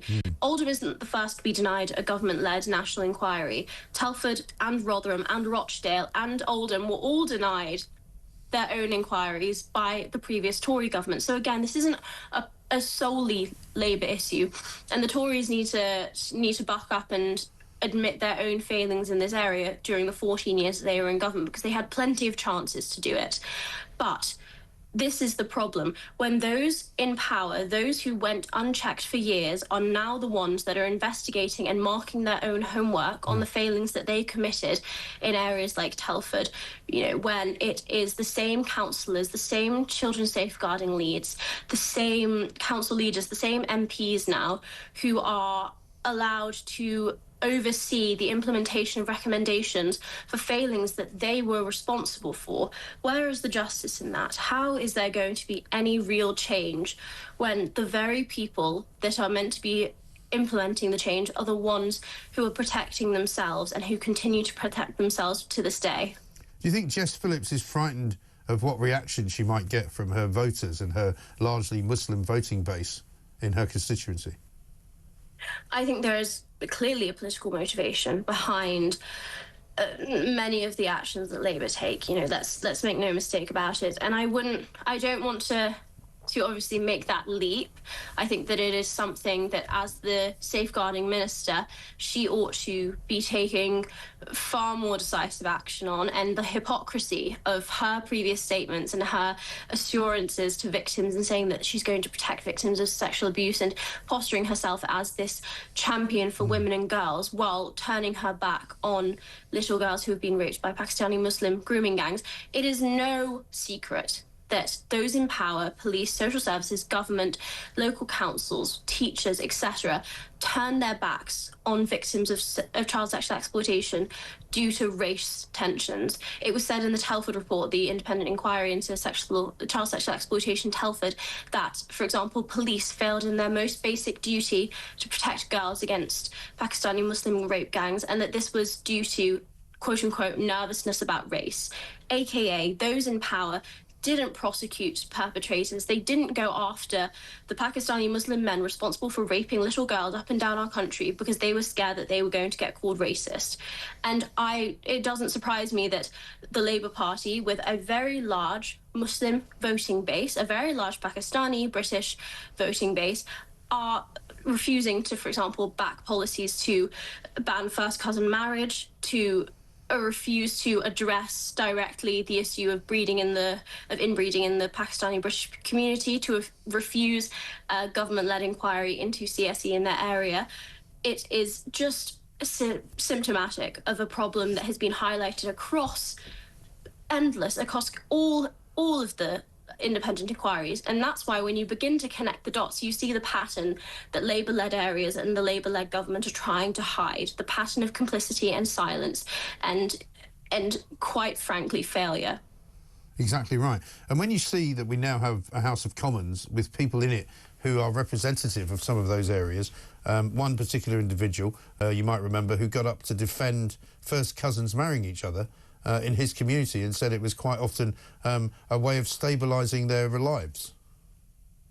Yes, it's this sort of rhetoric is being popularised. We are entering an era of populism, especially in the Labour Party, where the will of the majority is kind of like momentum on steroids, in my opinion. This idea that the most vocal and aggressive and, I suppose, hateful minority opinion is able to control the majority narrative because everyone is so cowed in fear of being branded racist. I remember going on a different national news network and saying that the police, for example, in Telford, had called the white working class victims of Pakistani Muslim grooming gangs Paki shaggers and white slags. And I was then faced with the presenter making an apology for any offence that I might have caused by saying that. Right. Why were the police allowed to say that? Why were MPs allowed to stand up and deny that this was going on and continue to deny the scale of this abuse? But I get reprimanded and apology issued for exposing their failings. It's absolutely reprehensible that this is the continued approach in the mainstream media, that we are in a position where even today we are not allowed to speak basic facts about the demographics of this crime. We're not allowed to say that it's a rape gang. We're not allowed to say that it's British Pakistani Muslim men. We're not allowed to say the basic facts of how little girls are being plucked off the streets and plied with alcohol and drugs, raped, murdered, set alight, minced up and sold off as kebab meat. Those stories aren't allowed to be told because we're too scared of offending a minority that is perpetrating these crimes. It is extraordinary. And what happened to the people who perpetrated the crimes against you? Oh, as I said, nothing ever went to court. Nothing was ever done. The people who abused you and sexualised you as a child didn't get punished?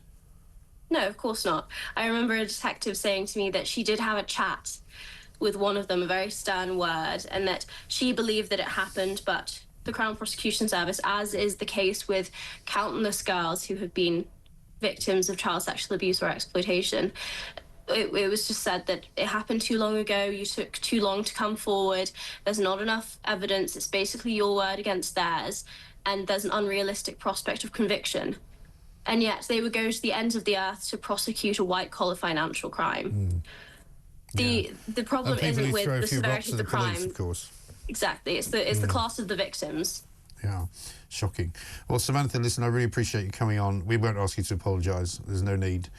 We should be saying sorry to you, quite frankly. Samantha Smith there talking about the horrendous stuff that happened to her, which was never followed up by the police, which was never punished by the police. And so none of her tormentors, it's not really a strong enough word, or her abusers, served any time in prison at all, were even prosecuted. Shocking, isn't it? And of course, Jess Phillips doesn't think it's necessary to have another inquiry because we've already had one. Really. That's Labour for you. Marvellous, isn't it? This is Talk.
God, it's disgusting. I mean, especially, look, I've been in Parliament. I was in Parliament for her for 9 years, and all she'd talk about would be helping abused domestic women when she worked for that charity. And it's just hypocrisy. Is it because it's not the right type of people she wants to prosecute? I'm sorry, but it's wrong. Dame Andrew, sorry, do you mean the wrong colour?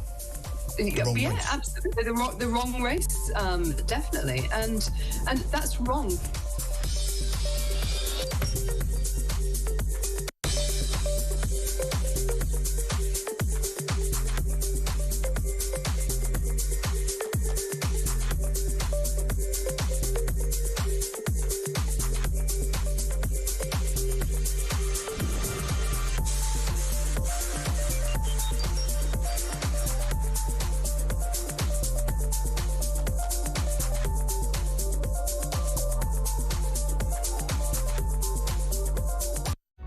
Across the UK, on DAB+, on YouTube, on the app, on your mobile, the home of common sense. This is Talk. Welcome back to Morning Glory. I'm Mike Graham. This, of course, is the one place to be for common sense. It's the home of common sense. I'm talking about a new year, 2025, being the year of common sense. And we're going to start right here on this very first show of 2025. Let's get a voice note from Claire. Morning, and a good new year to you, Mike. Claire from the Wirral here. This paedophile grooming gang investigation is going to go nowhere. Just like the infected blood scandal and the post office scandal, it makes the lawyers rich while the governments stay stum and hope it'll go away with time and bury it for as long as possible. It's disgraceful.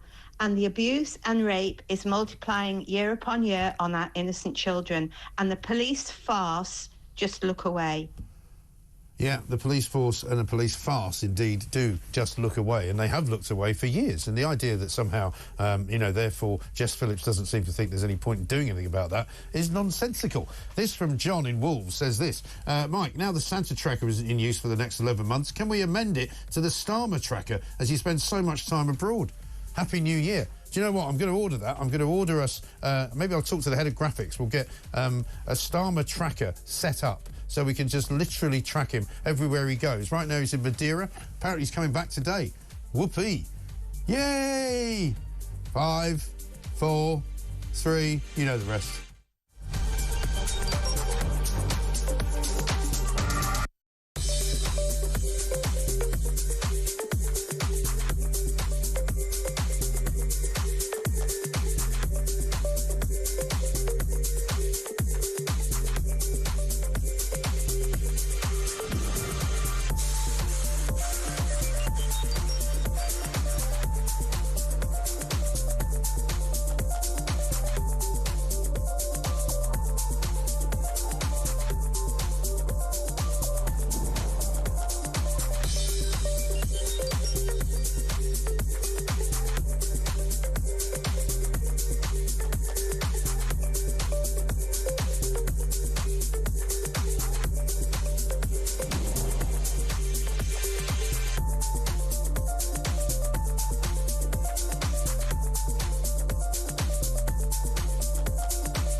Across the UK, on DAB+, on YouTube, on the app, on your mobile, the home of common sense. This is Talk.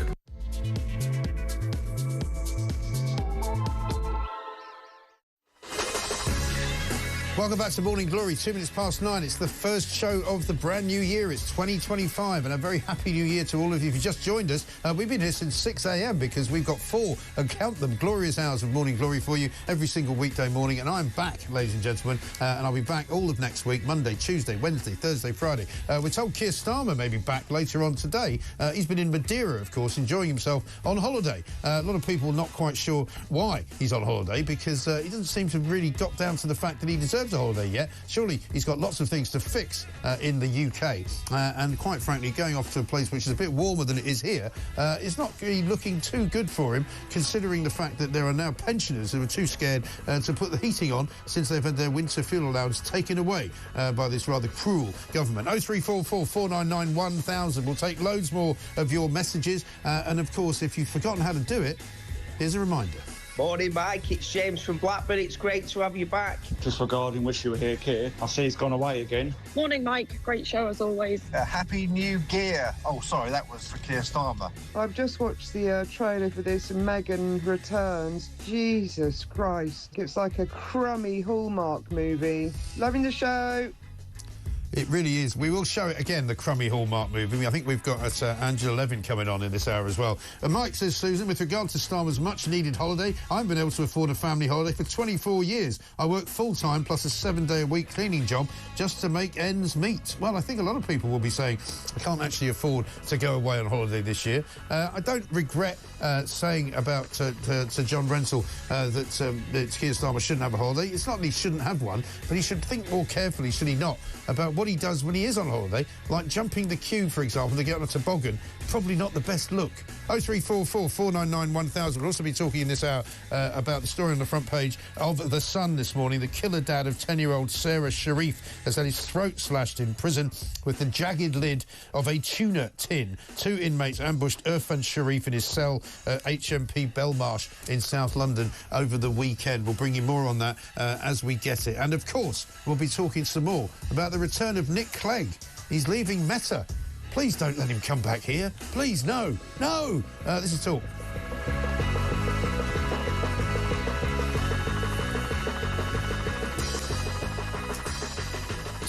5 minutes past 9. We'll be telling you coming up in this hour what the weather's actually going to be like. Minus 10 degrees it's going to be in some parts of northern Scotland. There's certainly going to be snow over the course of the next couple of days. There's floods, there's strikes, there's all sorts of chaos going on. But don't worry, because Parliament will be back on Monday. We're going to be discussing whether or not there should be another election, because there is a petition out there that gained 3 million votes, of course, in the public square. And so we're going to have to talk about it on Monday. We'll find out what that means with Dan Hodges coming next. First, though, let's have another look at Meghan, because Meghan Markle is back. She's decided that she wants to do a new cooking show for Netflix. This is all part of the contract, of course. They didn't do so well out of Harry's polo show. In fact, not only did they not do well, it didn't even make it into the top 20 streamed shows over the course of 2024. Let's see if this one will do any better.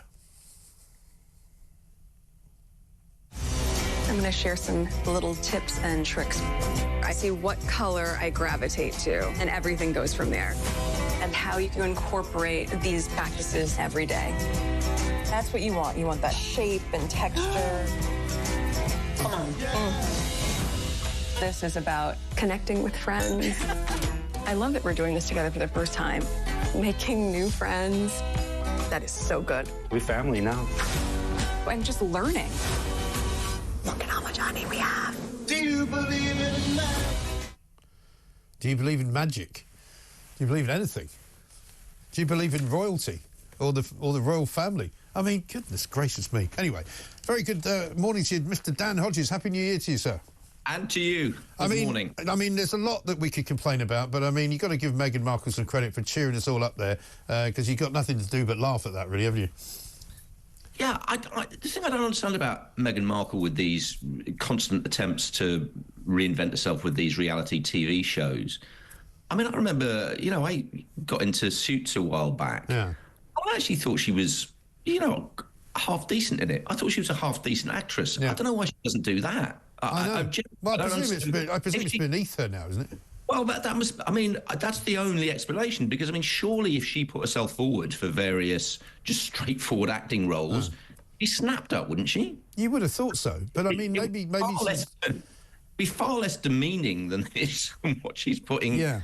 I mean, this kind the rest of us at the moment. This kind of poking about with, you know, pouring oil into hummus and poking some sort of bread and going, oh, you know, I've got new friends. It's like, it's just bizarre. It seems to me very odd. It's odd. Yeah, no, I don't get it. But and no sign of Harry either. No, well, obviously there's a few people have been noticing that for a few months now, haven't they? But absolutely right. Wait to see how that pans out. Let's talk about our favourite subject, Sir Keir Starmer. He's off in making the wrong kind of headlines again in Madeira. He can't sort of get a break, can he? Not that I want him to get a break, but he kind of keeps doing the wrong thing. He goes there, jumps the queue, gets booed by the people. I mean, he must be having such a miserable time. Yeah, I mean, you said you don't want him to have a break. I mean, I'm the opposite. I do want him to have a break, and I think he deserves a break. Obviously, he hasn't had. Well, we all deserve a break, to be honest. Well, you think we all deserve a break from him? No, I mean, he hasn't been away since, well, for virtually the whole last year, because obviously Labour were preparing for the election. Well, yeah, but he has been away though, hasn't he? Quite a lot. Well, he has, but I mean, in fairness, he has been working. I mean, we've talked about this now. Why he's been doing that, doing his international jet setting to that extent is beyond me. But he's not been having a jolly. But on this one, no. I mean, I think firstly he deserved the holiday. Obviously, last time he tried to have a holiday, he had to come back because of the riots. Obviously, he's had the recent bereavement within his family.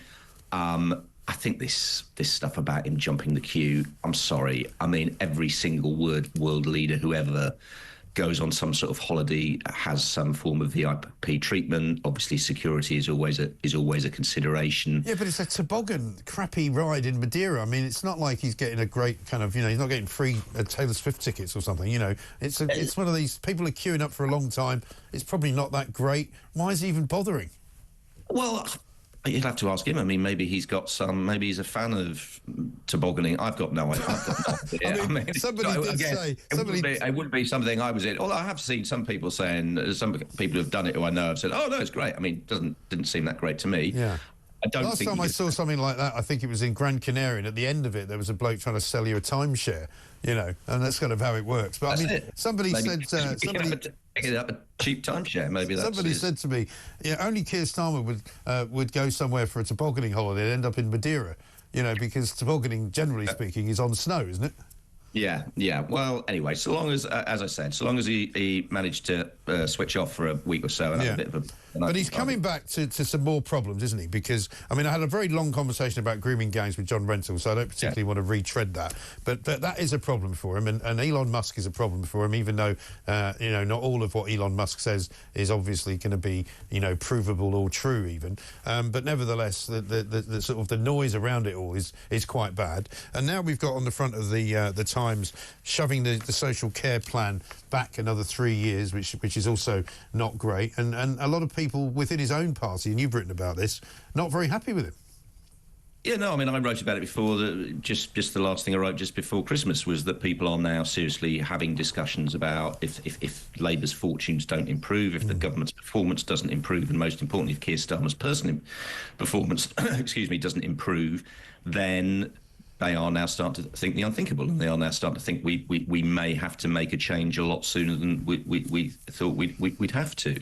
I mean, I think you pick up a couple of things. I mean, firstly, on Musk, Musk is a thorn in Starmer's side, but I think you saw it actually yesterday with the whole grooming gangs thing. I mean, Musk supporters talk a lot about Musk derangement syndrome and how people like me in the mainstream media become obsessed with Musk.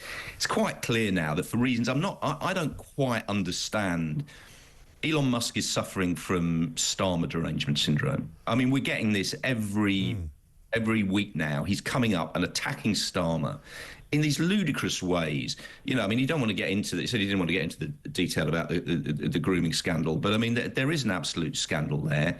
It's absolutely right that, in my view, that we should have a full public inquiry. I've been writing about this for about 10 years now. Elon Musk hasn't been writing about it or talking about it for 10 years. Elon Musk doesn't know where Rochdale, Oldham, these places are. He doesn't care. He doesn't care about the victims. He just wants to use it as an excuse to have a dig at Keir Starmer and drum up some grand conspiracy theory. And I think that whilst it is obviously politically damaging on one level for Keir Starmer, I think we've got Musk here dancing away on the screen. I think the fact that he's going so over the top with his attacks now, I think as we go through the year, if he continues with that, then I think it's going to be a sort of a law of diminishing returns. Yeah, it becomes counterproductive, doesn't it? In terms of the impact it has. And what really annoyed me yesterday, because I was commenting on this, there is an absolute scandal there, and there is a reason why Labour ministers and the Labour government are not wanting to open this inquiry. And it's not because of some great conspiracy theory to protect Keir Starmer. It's for the same reason we've seen this issue not investigated for years and years, indeed decades. And that is because politicians, particularly Labour politicians, are scared of upsetting and offending what they see as their Muslim base and their liberal base. Yeah. And they just want, and if this situation was reversed, if we had had a situation in which almost exclusively white men had been abusing black, Muslim, Asian girls on this scale, the Labour Party and Labour politicians would be in the forefront demanding a full public inquiry. Jess Phillips. Jess would be out there. Jess, by the way, whose credentials in terms of actually defending up until this point, in terms of sort of defending, and highlighting the abuse of women and girls, are unimpeachable. Yeah. But the fact that until now they were.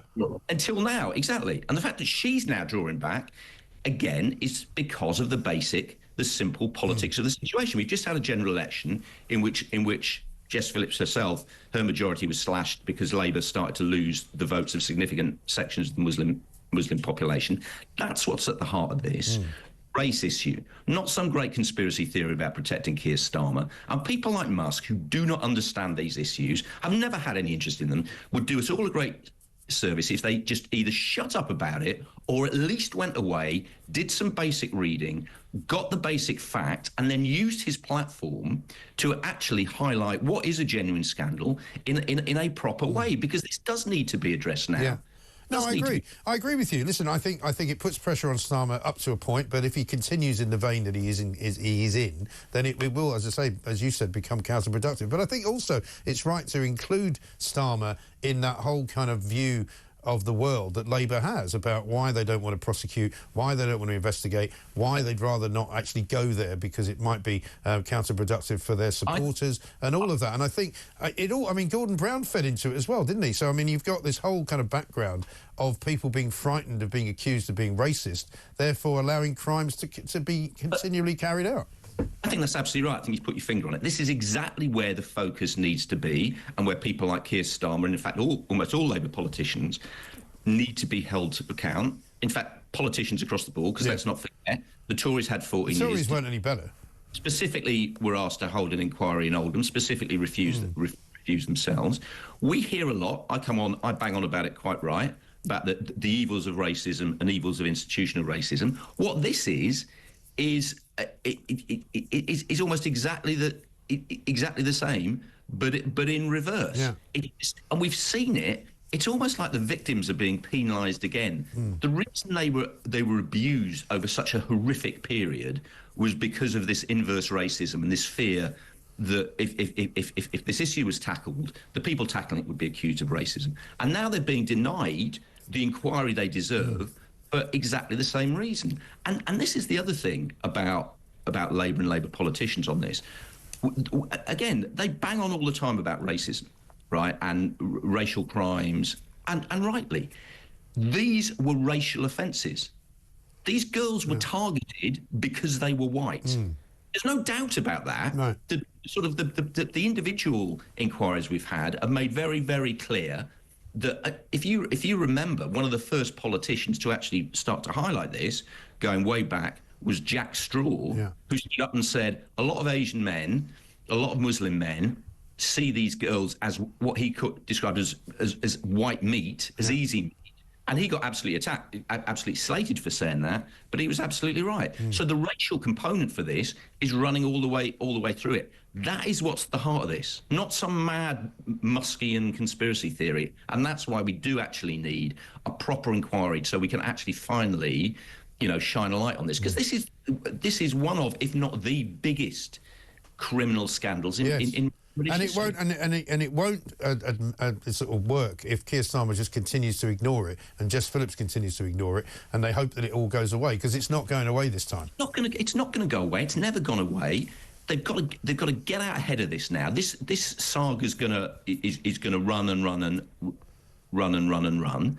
Their political opponents, we saw it, how cynically, all the Tories were suddenly lining up. Kemi Badenoch suddenly lining up saying it's a disgrace, we need a public inquiry, although again, what they thought they were doing for the last 14 years, and the idea that we somehow have forgotten, We've all forgotten they were in power for the last 14 years, is beyond me. But this is not going to go away. It's never going to go away until we actually have a proper, full, judge-led investigation. Absolutely right. And I'm calling this the year of common sense, Dan. I know it's only just started, but I reckon there are things that are going to change, partly because of Donald Trump being president. Last night, I got sent a story from the US in the Wall Street Journal. Citigroup, Bank of America are joining several US lenders in exiting what's called the Net Zero Banking Alliance, which was something set up by the UN for all banks to kind of be involved in a net zero target.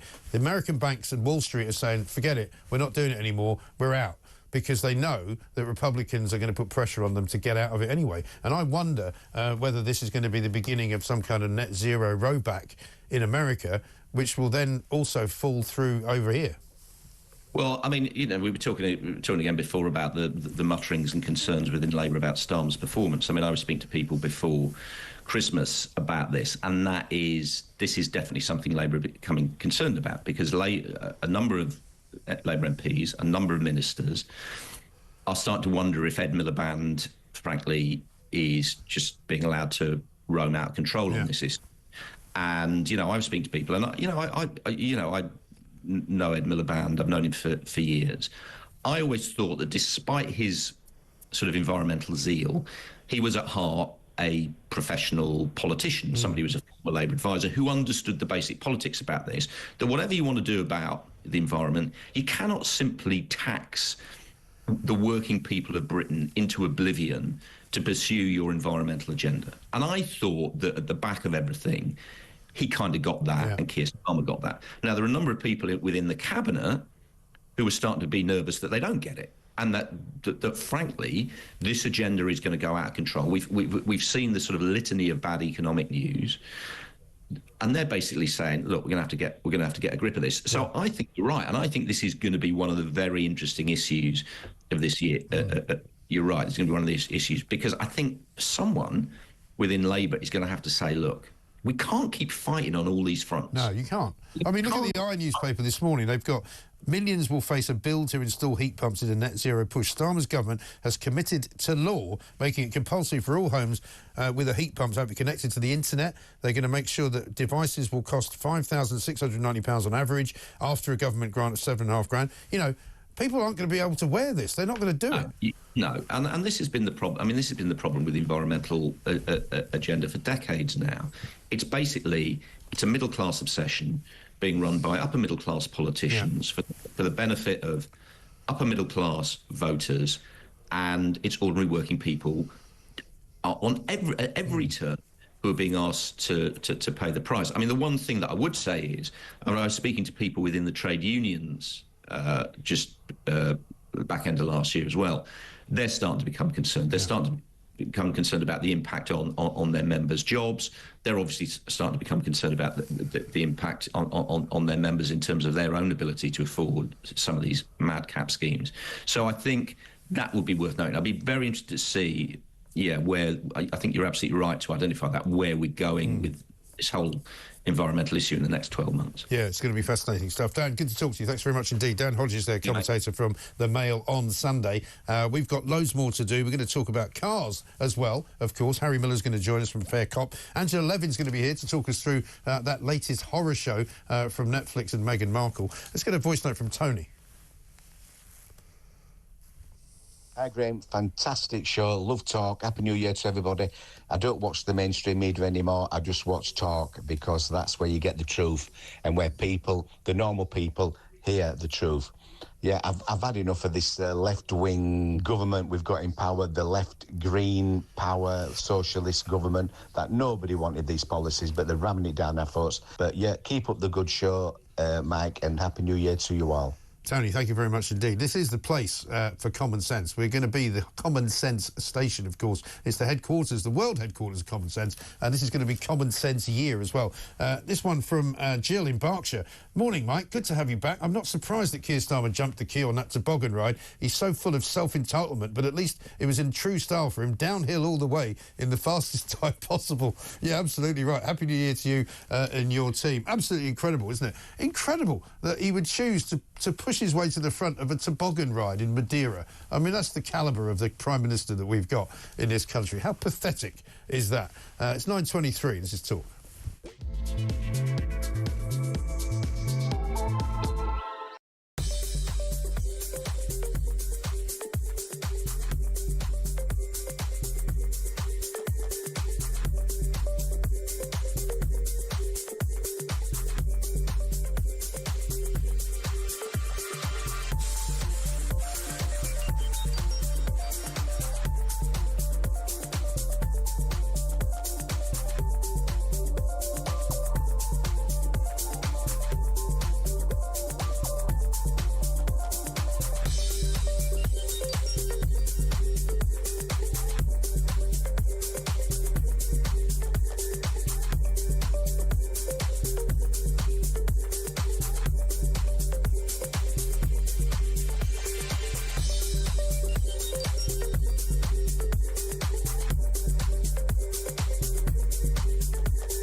God, it's disgusting. I mean, especially, look, I've been in Parliament. I was in Parliament for 9 years, and all she'd talk about would be helping abused domestic women when she worked for that charity. And it's just hypocrisy. Is it because it's not the right type of people she wants to prosecute? I'm sorry, but it's wrong. Dame Andrew, sorry, do you mean the wrong colour?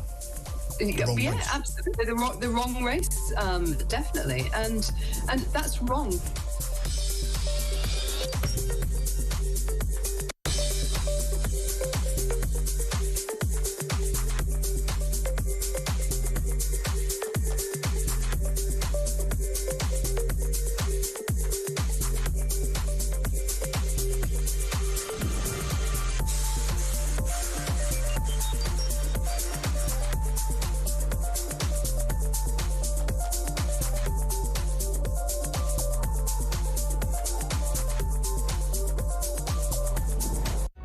Across the UK, on DAB+, on YouTube, on the app, on your mobile, the home of common sense.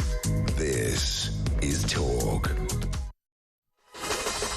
9:27, welcome back to A Morning Glory, with you all the way through until 10 o'clock, of course. Russell Quirk is here, taking over from 10. Julie Hartley-Brewer back on Monday. Plank of the Week coming out a little bit later on. Meghan Markle's definitely going to make her way onto that. Let's get a voice note from Kim on Nick Morning, Clegg. Mike. Kim from near Bristol here. So I hear Meta have unfriended I Agree with Nick, have they? Well, I think we should all go and click on him then, report his profile, and select the option, this account is impersonating someone else, because he is definitely guilty of impersonating a decent politician.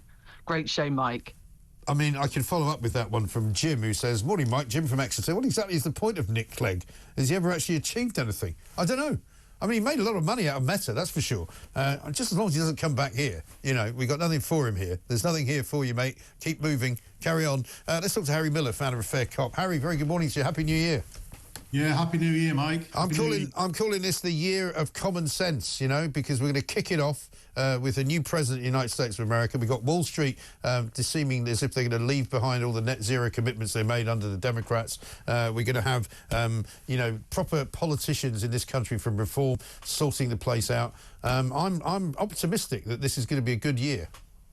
Well, I'm hoping so too. Now, what Reform or the Tories really need to do is to have a Minister of Common Sense who sorts out the police force. Yes. Because Sir Keir's not going to do it, is he? You know, I've made myself available to Sir Keir, and he's turned me down, unfortunately. But Of course he has. you know, yeah, let's look to sort of the middle-term future. We need a new police force. Reform's no good anymore. It's absolute. The police are now absolutely rotten to the core, fundamentally. There are still an awful lot of very good police officers in there, but they are being served shockingly by a system whereby you go out, you make an arrest in the morning over something very, very, very minor, and then you spend the rest of the shift proving that you did it correctly by filling in endless bits of paperwork. Yes. Well, I wouldn't be at all surprised. We cannot trust Sir Keir. So we need to get ready for the next government, which will either be a Reform government or a Tory government. And the way to do that is to build a template. So what I would do, I would immediately put in the newly minted Lord Young, Toby Young.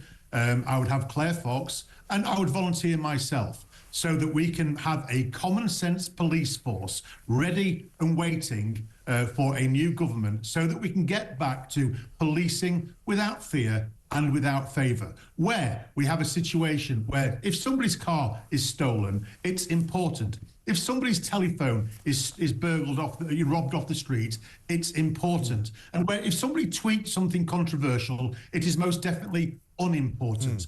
Elon Musk this weekend reminded us all that 3 years ago, a royal green jacket was arrested because he'd posted something on Twitter. Now, I look back at the footage because, of course, I was there and I was arrested too. There were 8 police officers turned up for a Facebook post. 8 police officers who are not out there doing their job, who are not patrolling the streets. 8 police officers who are not looking for stolen motor vehicles, who are not doing community policing. 8 police officers who are simply engaged in political Stasi-like policing. And we need to get rid of that. Common sense means that we need to entirely, not just reform the police, we need a revolution in policing. We need to start from the bottom up. We need to get rid of the rot. We need to get rid of the College of Policing, and we need to put policing back in touch with the communities that they serve. The Lib Dems have actually come up with a reasonably good idea, for once, that they want more community policing. Because the police force that we have in this country is a community police force. The police are the public, and the public are the police. Now, all of that has been absolutely lost.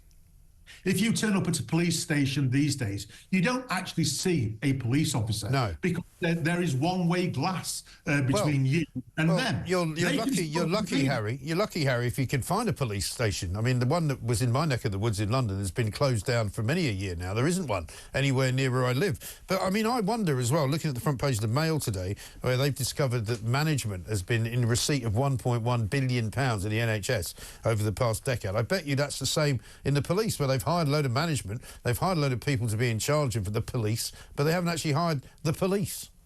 Well, that's right. The College of Policing, goodness knows what that institution does. But it has a bill. It spends £75 million a year. On what? Absolutely no idea.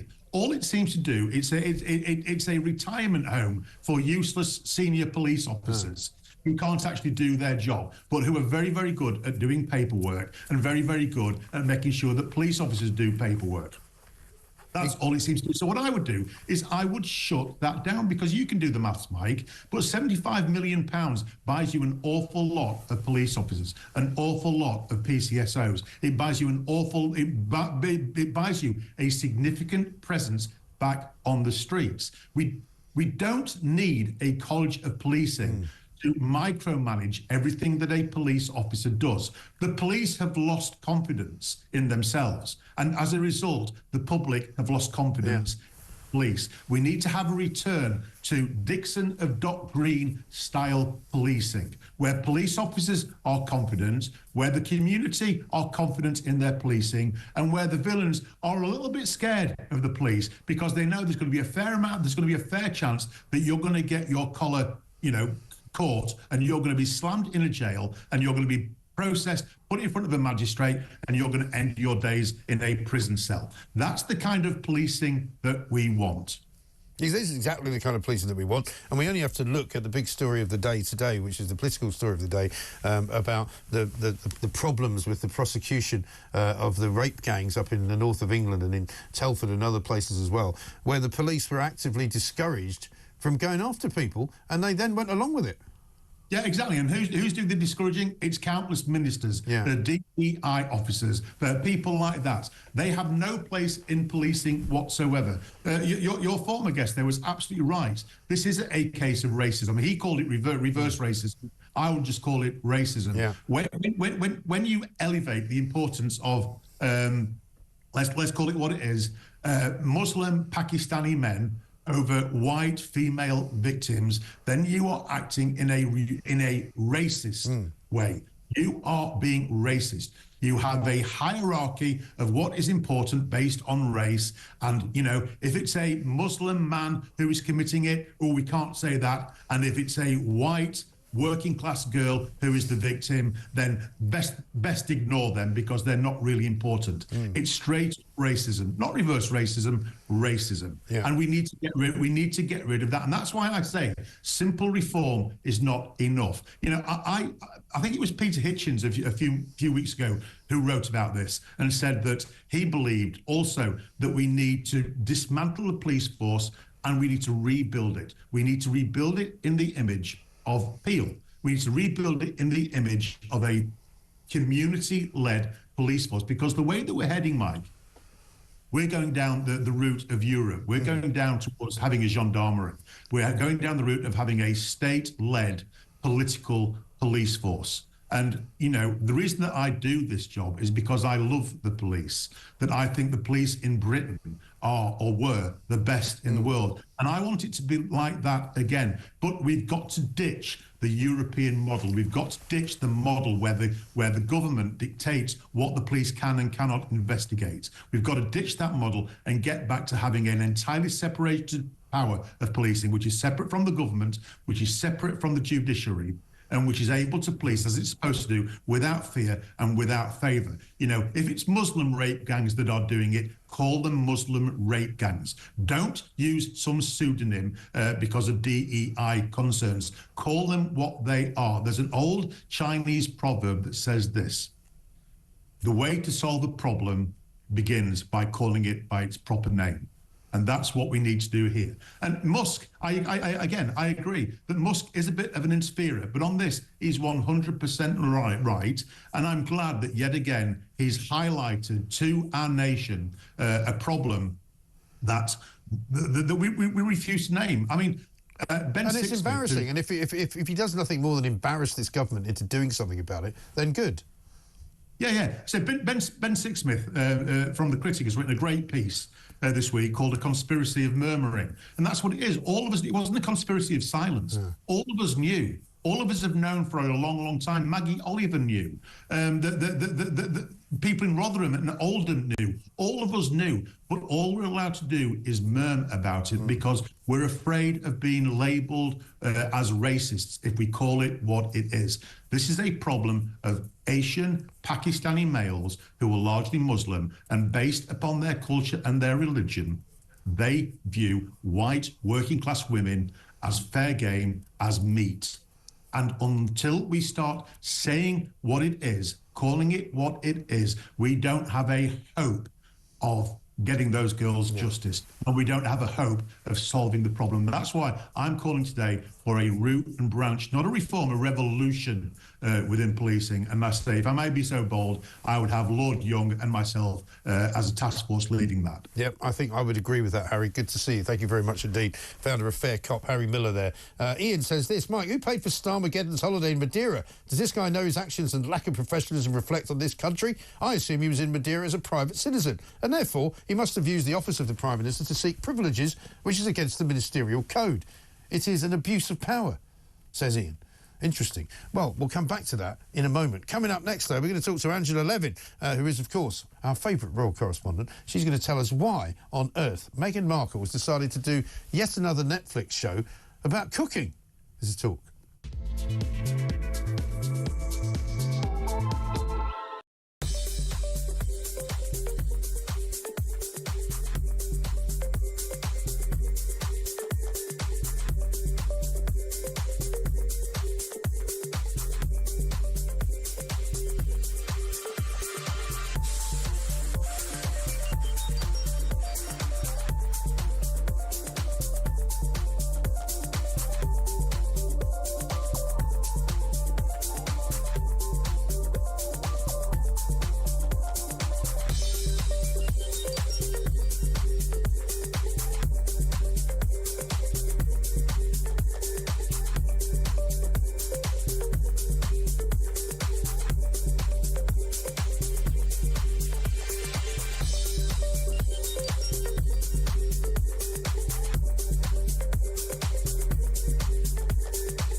across the UK. On DAB+, on YouTube, on the app, on your mobile. The home of common sense. This is Talk. Welcome back to Morning Glory, 9:40. I mean, I don't know how we got here. I tell you what, normally we say at 9 o'clock, how did we get here? Well, it's now 9:40, 20 minutes to go. First big show of the year in 2025, ladies and gentlemen. Angela Levin is going to be here with us, a royal biographer, because we're going to have another look at Meghan's latest offering from Netflix, which is absolutely cringe-making, dreadful stuff. But first, let's get a voice note from Kim. Hi, Mike. Great to have you back. Just wanted to say, as I was listening to Dan talking there, it really bothers me when people use the term inverse racism or reverse racism. In my opinion, racism is racism. The problem with the grooming scandal was that it was the wrong type of racism for our elite. Thanks, Mike. Bye. Absolutely right. Chris in Newbury says, Mike, I'm going to go back to bed to 2026. Dan Hodges just made sense for his whole segment. I must be poorly. And Ralph says, outstanding from Dan Hodges. He's number one on a list I've made of my favourite old-school left-wingers. Ralph's in Liverpool. I mean, Dan was on good form. Let's say a very good morning and Happy New Year to Angela Levin. Angela, hello, how are you? Hello, very well. Now, listen, there's a lot of... Yes, lovely to see you. Miserable news around all sorts of different places, but I'm cheered this morning by this ridiculous trailer that's been put out by Meghan Markle, because it's just so funny. Let's have a quick look at it before we ask you for your view. Let's make a show. Let's go. I've always loved taking something pretty ordinary and elevating it. Surprising people with moments that let them know I was really thinking of them. What? This is probably one of the most glamorous moments of my life. It's magic. I'm going to share some little tips and tricks. I see what color I gravitate to, and everything goes from there. And how you can incorporate these practices every day. That's what you want. You want that shape and texture. Come on. This is about connecting with friends. I love that we're doing this together for the first time. Making new friends. That is so good. We're family now. And just learning. Look at how much honey we have. Do you believe in love? We're not in the pursuit of perfection. Woke us all up. We're in the pursuit of joy. Love is in the details. I have to do it totally wrong to get it totally right.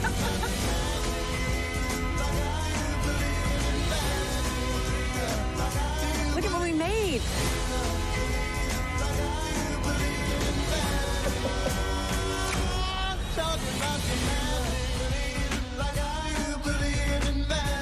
Guy snoring. Peaceful day. Deary me.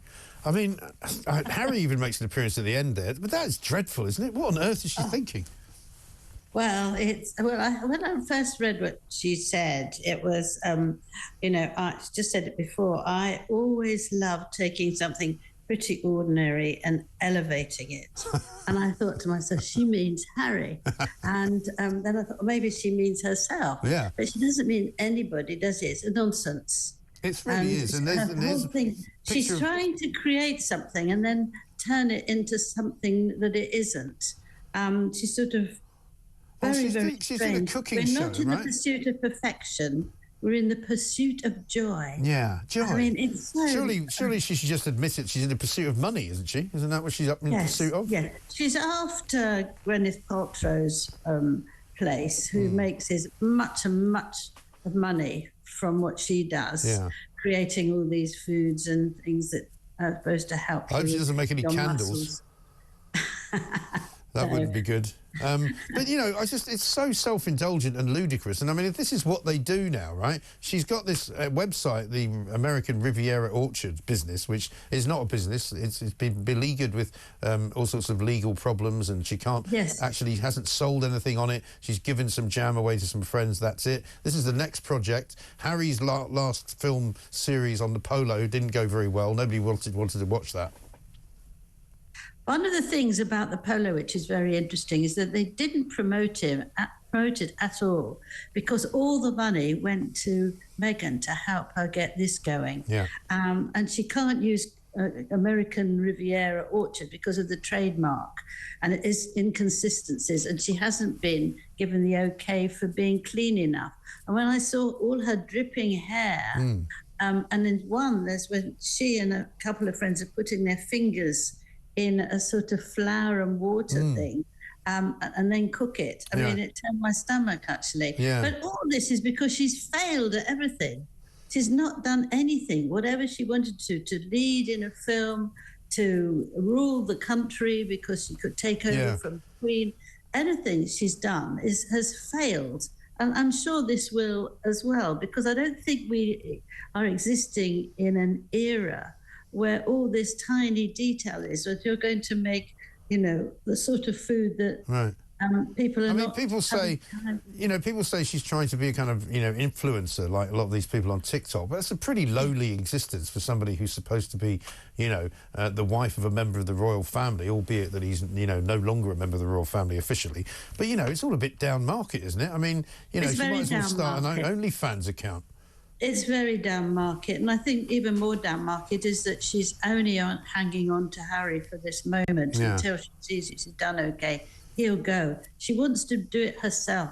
She feels she's very good at sort of throwing people out of her life. Yes. Once she's got what she needs from them, and I think this will be happening. And the white thing, the white blouse and trousers she wore when she ran onto the beach to do 2025. To me, she's speaking through her clothes. She's pure, she's starting life again, and she's not having anything to do with the royal family. It's going to be me, me, me. Yeah. And that's what I think that she's after. Yeah, well, that bit at the end there, with Love Meghan, With Love Meghan. I mean, that's what it's called, With Love Meghan. Yeah. And also, is it significant that she doesn't mention that she's the Duchess of Sussex? Because normally she would say that, but she's not saying it. No, but she's put it on the thing that's written about it. It came out afterwards, but it didn't initially. But she wants to hang on to the title because there is a title. Right. And I think that she thinks Harry will help her. That's why he's hanging around. But he was on for about 1 second, wasn't he? Yeah, just right at the end, yeah. Yes, and I think that she's also invited us to her home, and it's not her home. But it's not her home, is it? No. No, it's borrowing someone else's home. I mean, she's a very dangerous person. Yeah. Well, she's borrowed the home, she's borrowed the friends, she's borrowed the food, she's borrowed the film crew. What's next? Yeah. Well, I think she'll borrow things from the bank and keep on doing that, and then not having enough money to pay them back. That's very naughty. Yeah. I mean, she is a very, very difficult woman. You see her determination. I mean, most of us would wait until we've got everything sorted out, get the trademark, get everything that they want, and then go ahead. Yeah. But she doesn't want to do that. It has to be when she wants it and how she wants it. And she hangs on to this. And that's why she is still thinking that how badly that the royal family got big feet, hasn't she? her.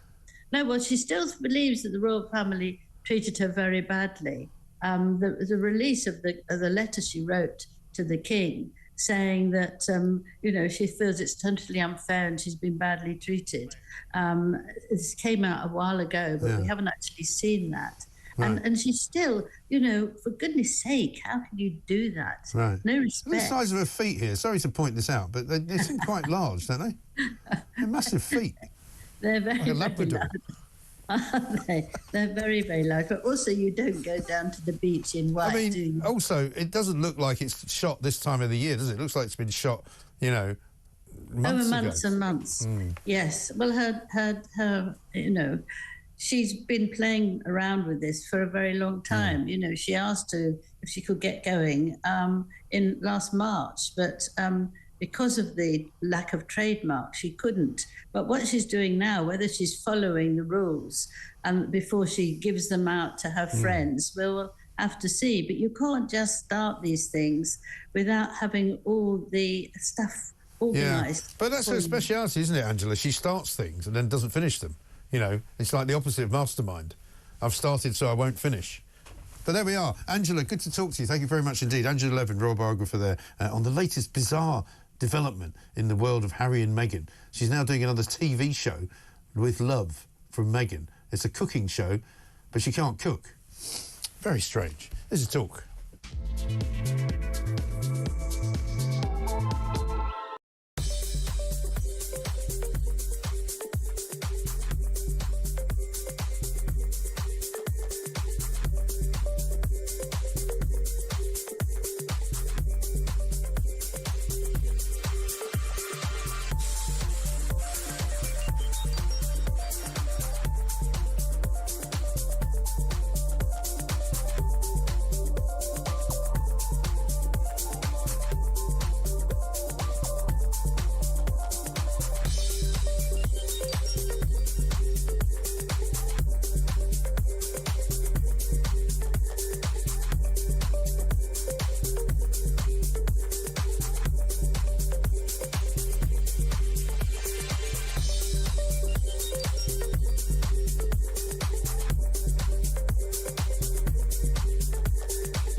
Across the UK, on DAB+, on YouTube, on the app, on your mobile, the home of common sense.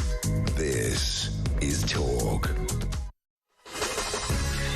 Welcome back to Morning Glory, 9:53. The first show of the year, almost over, ladies and gentlemen. Russell Quirk is going to be here to take you through till 1 o'clock.